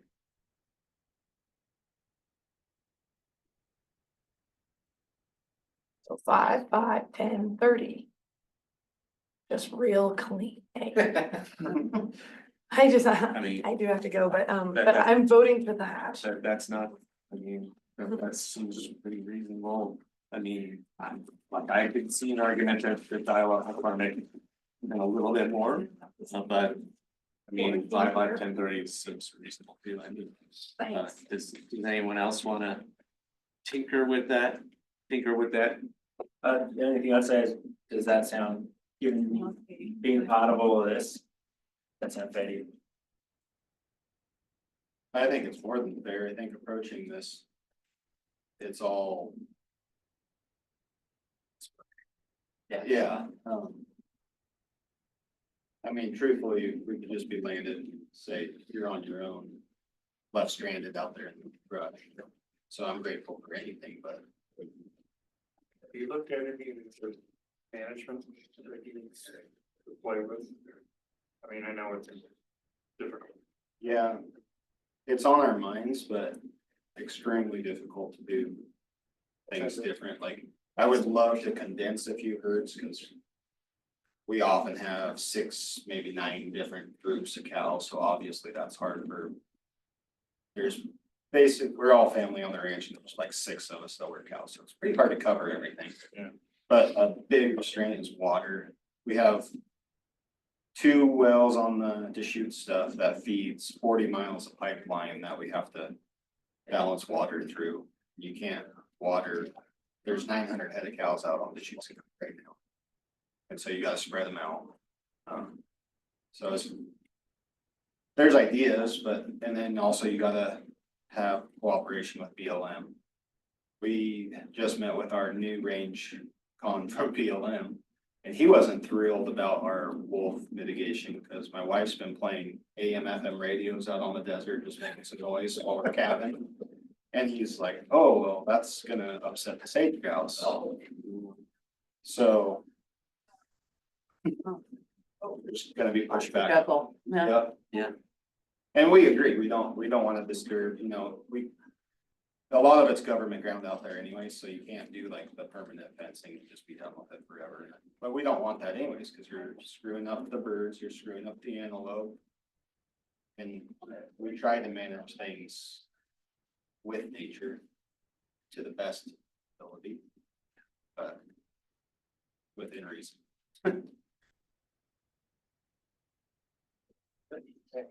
So. Does anyone wanna either tinker with this, For the allocation more, 5,000, are we gonna hold anything back, or is that, where's the 5,000, I guess, going? That's a good question. And you want to allocate any right now to ODFW and or USDA, which is Wildlife Services, or do you want to hold it all now and put that up for the discussion? Just for the groups, the committee's awareness. Brian and I are still working together just with all of the federal stuff that is happening. We have not yet been able to transfer the $2,000 from the last cycle into their pool of funds, which will hopefully reimburse some of this carcass removal that has been going on. But we feel like we're in a good place to do that. ODA is aware of that situation, as is our county's finance team, and they're all fine with us being able to do that when things get to a point where they can start accepting grant funds again, which it sounds like they may be at that point. So there's still 2,000 that in the imminent future that's gonna be awarded to them from the last, or 2024 grant cycle. I put 1,000 or so for his foxlight. A couple thousand into their pool. I even keep 2,000 for conservation garden. Yeah. So just to reiterate out loud, Stephen Papa is saying 1,000 to ODF and W for foxlights, 2,000 of this current grant funding, 2,000 to Wildlife Services for carcass removal, and then 2,000 to hold for the committee for potential future use through the year And we can give that to either, to anyone okay, through. yeah, I can go to a dump trailer if it Yeah, comes to it, they yeah. go to mold funding for carcass removal, yeah. Yeah, and January 31st, 2026 is when those need to be, basically when we need to have a contract signed, the funds can be transferred. We talked to solid waste, we gotta figure out their whole permit, how we're gonna do it. right, and that's what we were talking about, having vouchers, right? That they can hand out. Well, I mean, Commercial. and we, I mean, solid waste is one of the county's departments, so we can do some of that work, figuring out how to like issue the pass. Jen, what do you think? Yes and no, so You it's wanna- gonna get you can- tricky if we're, so if we're talking about what Steve brought to the committee and back in January of getting a contractor to do the work, then that's a little bit. I think it works better just to work it through David. I would agree to try to reimburse individuals it's going to get administratively very tricky for a really low amount of reimbursement. I think it's better to kind of maybe trust our agency partners to distribute those funds as they fit, and potentially in a future meeting can look at kind of a hall pass situation if there's any sort of requirements, but for Emily, Aaron, and David to, they know the producer. That's a great ringtone. It's distracting. I'll let it finish. It's lighting you up. But so we could work out the hall pass system. With solid waste, is that kind of what you're asking? Yeah, I We- mean. we work out the whole Commercial process. permit. Through the or agency. No, we figure out with solid waste, what How kind would of they do it? piece of paper they want to hand out. And then we offer them X amount of money for X amount of pieces of paper, and then we can distribute them Oh, that's what. to this- these okay, I guys to misunderstood give the out difference. to, You gotta have to something. give out to livestock producers their work. Yeah, oh, So it's not a reimbursement that No. they just show up at solid waste and say, this is being taken care of, and then they go back and reimburse through, Like a charge card. yeah. Okay, Or I'm picking or it up even now. simpler, I mean, we just Yeah. pay for, we pay for a certain number of tickets. Right, and we give them a little stack of tickets, and then they show up at the entrance station at the landfill and give them a ticket. They, or, if they're, That's it, all one they gotta- ticket for a small town, 2 tickets for a big, I'm sorry. Maybe. It seems like. that's it's gonna 3 have- tickets for a candy, like a hot candy. It seems like it'd have to be a credit system, but David would probably know more because it's based on weight, so you can't just be like, well, here's a ticket for a baby calf. Yeah, I don't think you could have a value on a voucher itself, like it's worth X amount of dollars, cause somebody could bring a calf or they could bring 2 heifers and it's gonna be a huge cost difference, so if there's a credit, I don't know, how to dump and that Yeah. person can tap into that credit to dump off whatever they need to. So it's not just $16 for something under 400. No, that's under 400 pounds, it's $16, and then when you go over that, it starts to add. And it scales, it's not Yeah, just like, 12, no, 8 more for each additional 200 pounds or something. Would it be a barrier for you guys are directing these producers to go and dump these carcasses, would it be a barrier for them just to have a receipt and come back to you for the receipt and give them the money for that? But We don't have a method. yeah, he would, Yeah, Just What this about? is where it's gonna get real all these tricky, big because we also companies, don't they really have have a Charge method. accounts or revolving accounts, right? They pay per month. Yeah, there's. Couldn't the county, couldn't the county, accounts and USDA, like basically you guys having a revolving account that.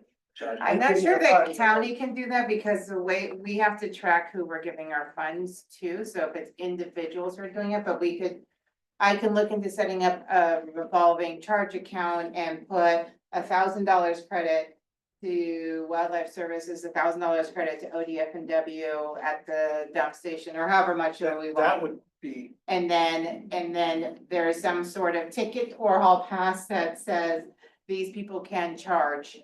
They're given something, a pass, so I'll have to work and they can just. The county administrators, if I'm saying this wrong, you can speak up, but that we could have like a county, they could have a pass that. The dump would know, anyone who holds this pass can charge to this account or to this account. Yeah. That's probably, I think through all of this brainstorming, that's probably the best way to land at that. That way it's not a ticket per carcass, so like if they're over, but. That way, individual agent, it's really hard with agencies moving funds around, particularly to individuals, so that could be a way to do that.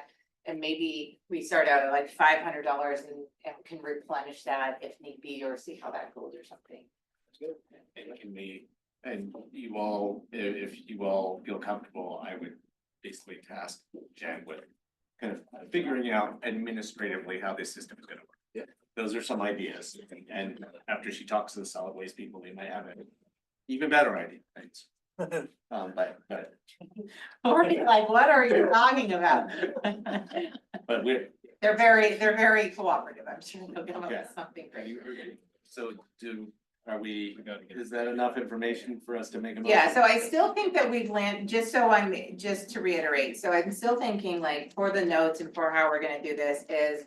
That right now where we are is Commissioner Chang made the original suggestion of $5,000 for committee projects. Of those $5,000, $2,000 is gonna go to Wildlife Services, $1,000 is gonna go to ODF and W. $2,000 is gonna remain in the county committee pool for now. Then $5,000 to Desert Creek Land, Cattle and Timber Company, $10,000 to Hatfield High Land Trust, and $30,000 to McCormick Ranch. So that is what I'm hearing is on the table, is that where you all are. Now, any committee member can say so moved if they want. So moved. Question. So moved. What, Ethan Oh, said, Ethan. Ethan, do you want a second? I will second it. If we do work out anything with the landfill, it will come out of that additional $2,000. Okay, so Or was? what I was reiterating was that that's actually part of the 2,000 and the 1,000. I'll talk to Aaron to see how much of the 1,000 that he wants for the carcass removal or things he'll use. And I'll work with David directly as well, if you want to start with 500. Cause we can, I think that we'll be able to have the opportunity to replenish this, and I think you guys are giving enough leeway for that to be worked internally of the $2,000 we can transfer to you, we can figure out. I'll have to, I don't know all the answers to that. Okay. But at this juncture, I'm not reading that the extra $2,000 that the committee is gonna go hold on to now is for that, that's out of the original one and two, Towards the is that? disposal fee. Is that where, okay, part Fox Lights, part disposal fees from that 3,000 of the $5,000 that's being distributed, the other 2,000 is still gonna be held in the county committee fund. Okay. But that's just what I heard, we can change that if, that's not, okay. That was the intention behind the motion. Well, I So- know Aaron asked for $1,000 for Fox Lights, and then you're saying that there's also some funds for carcass removal for ODF&W? Or just for? Well, I'll just talk yet? to Aaron individually and I can talk to David individually to see where we wanna start with that kind of hall pass, solid waste Yeah, funding $2,000 thing. for disposal. Yes. Yeah. And maybe the committee can leave a little flexibility on the $1,000 ODF&W and the $2,000 for wildlife services. Knowing that those funds are gonna be used for carcass removal and or some Fox Lights. If the committee feels comfortable with that. Sorry, my understanding was you wanted $1,000 for Fox Lights. Cut and dry, that would help you. That would be very helpful. So I would So say, then we can manage the carcass, it'd actually be more helpful to manage the carcass removal program all through David, and he can work with Aaron to get the hall pass. With other producers that they may, I think you guys work very closely together, so okay, so $1,000 for Fox Lights, ODF&W, $2,000 for wildlife services for carcass removal. And 2,000 to be held, yes, And does that match up with the original motion, or do we need to? nope, I think that matches, Okay. yeah. Colleen, I did, and then Donna, you seconded it? Yes. Okay. And any further discussion on the motion? Before we. Okay, calling for the vote. All those in favor? Aye. Any opposed or abstaining? Motion carries. That was our job. Yes, there's a couple of things quick on the table to discuss still, if we can, which are just potential next meeting timeframes and agenda topics, so I can get stuff lined up if you guys are looking for something specific. I have one agenda topic already that Steve brought up, which is to discuss the timeline of grant applications, notifications of grant applications for 2026. So we'll have that be the one of those topics. Something because of the discussion that we had with this stuff and with Ryan, we might put some language in there, ask for people to prioritize as to what they're asking for. So if we do come to this and there are more people, you'd have more of an idea what they felt was the thing of greater need worked down to their lesser need. The thought. So we can put that as I think what we could do is have a more general topic for next time is the grant application timeline and grant application review process, which is information included in the application. There has been several discussions throughout these meetings about what should or should not be included, so maybe that could just be part of that discussion if the committee thinks that's where they want to go. It's kind of like for us to walk this backwards in time. Last year, when did we send out our request for applications? When do we open it up to producers? It's always open, Always. and we didn't, the committee chose not to notify. So I think there wasn't a notification anywhere that the grant application was open. It was working with our agency partners who are working out in the field to let them know that we're having that. So I think that's a very potentially good topic to talk about of like outreach. I think the Kingsbury were pretty active in getting those last two grant applications in by just reaching out to your neighbors and talking with them, because you just had found out that we had a committee. I believe that's how that went down. So if there's any sort of expanding of outreach. So I can I'll put that as a topic of outreach, producer outreach. That could be beyond just grant applications, but for any other committee discussions, if that works for people. So do we need? If we're gonna have a potentially modified application.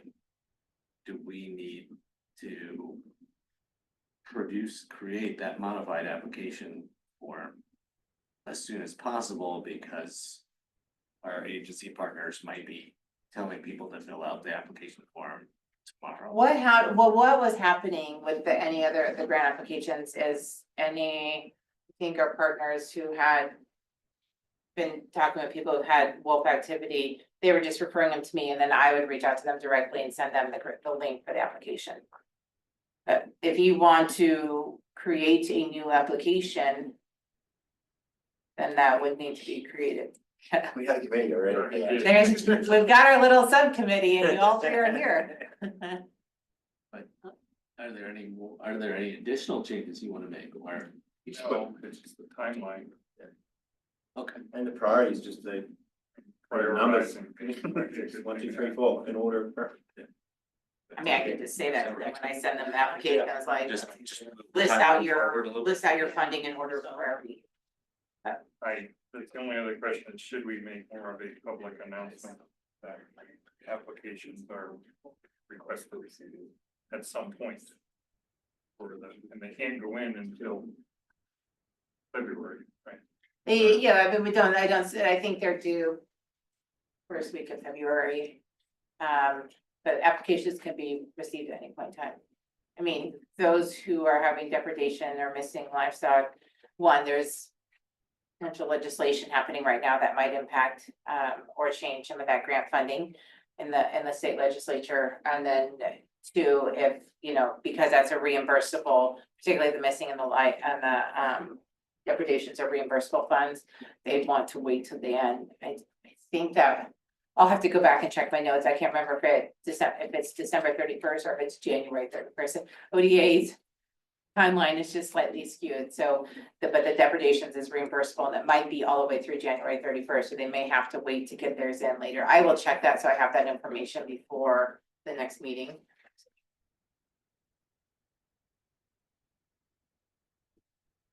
Forget, is the depredation, is it a separate completely separate application, or you? I send it all in at Same once, but it is, application, and it's got different stuff. it's separate. There's 3 separate applications. They all look the same.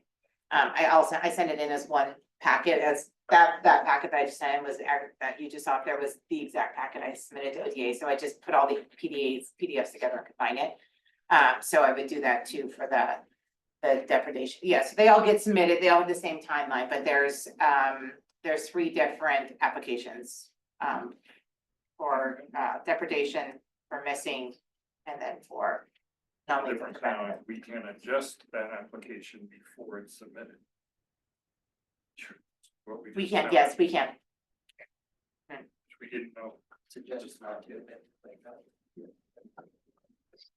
What ODA said was that producers can choose to work with committees or they can choose not to. So if there's barriers out for producers in working with that committee, then that's a choice that they'll have to weigh.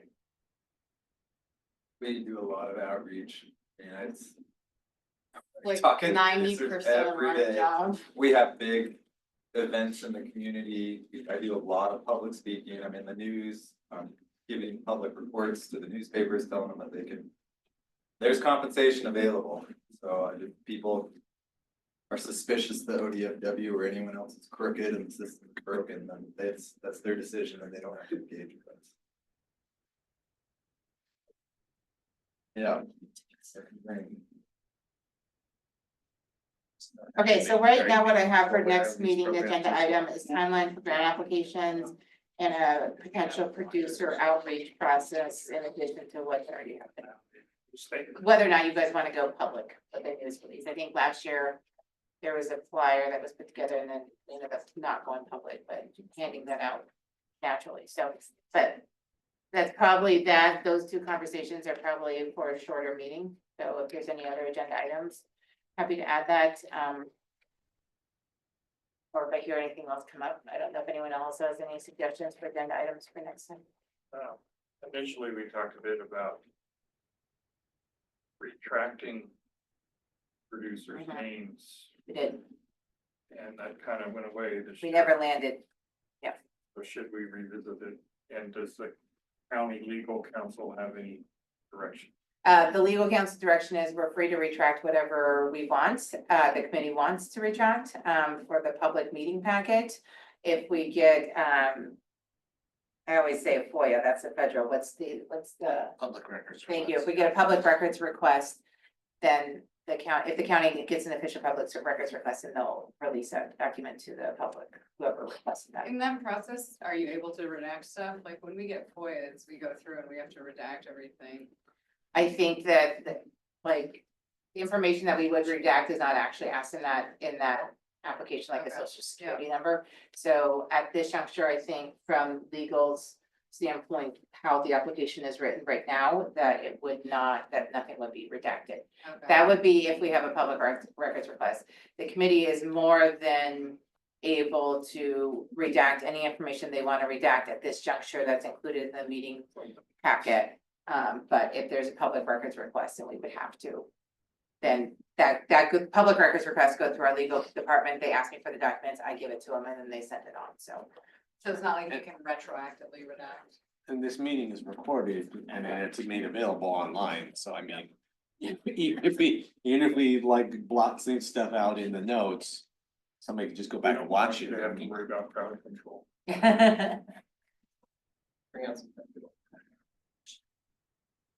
Okay, so I'll put up the redaction. We'll bring that back up for discussion again. Okay. And then do you all want to meet in July? That's the next quarter? Or do you want to meet in September after the summer, or do you want to meet sooner? Is there a requirement? No, it's not. Okay, cannabis advisory, no, they have that requirement. This one does not. I asked that question too. Sonny's like, yeah, you don't have to be. I mean, if the only money that we're kind of holding back for, later dispersal is $2,000, then. September. Yeah, after Labor Day, when things come down a little bit. Okay. All right, I'll put a doodle pass for. Yeah. Getting close to wrapping it up. Yep. Does anyone know the story with the two that was Yes, we visiting? need to talk about that. Yeah, I'll let other people share if they. yeah, Kanoe and her husband, David and Emily know them well, so I'm sorry. I couldn't do that. But they have a horse operation, your sisters. They've had wolf activity in the area. It's, again, not uncommon. You've got a wolf pack right there. And they're concerned about their operations. So they have bulls that they're raising right now. They also bring horses on that people retire there, or they house them.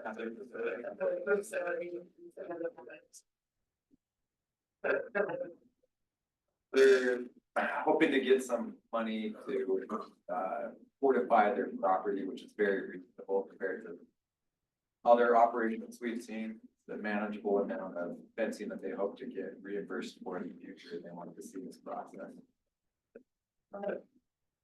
You want to talk about, are they going through the business or? They're working with the NRCS right now to tap into the RCPP funding. So I meet with NRCS in a few weeks, and I was actually gonna ask them a few questions related to some of that discussion here, and potentially ask if they could come to the next committee meeting in September, it sounds like.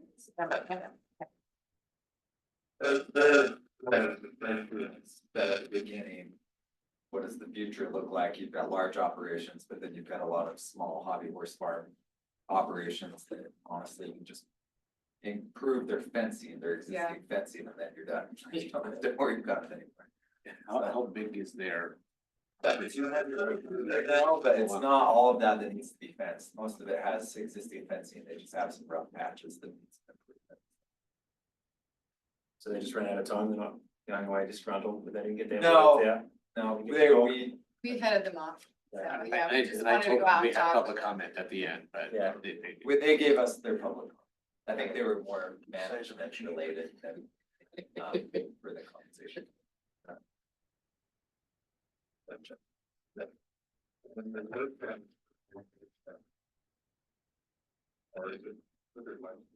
It is, so livestock and working dogs, and livestock is defined as everything from alpacas to llamas to ducks to chickens to horses to cows to sheep, yeah, that's all. Great. And in their case, it sounds like if they're boarding horses, they actually are, it is a business, it's not just pets. Yep, so anything really, as long as it's not a pet, and that goes for the dogs, that's where we get into the gray areas. If your dog is killed, it has to be a actual working livestock dog, not a pet dog. For sure, 100%, it does have to be. Correct, yeah, we had We- this happen in Wake County.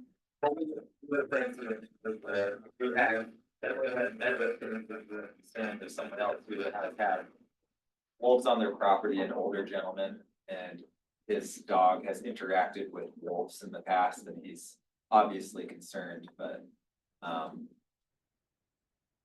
hate to throw you under the bus, because of the federal listing status, he can't do anything to put a bullet in this wolf,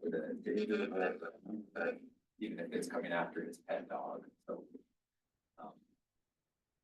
I have to clarify a comment then. So then the pet animal is, there's no ODA grant funding. Locked out. Yeah. So is there any public comment for this meeting?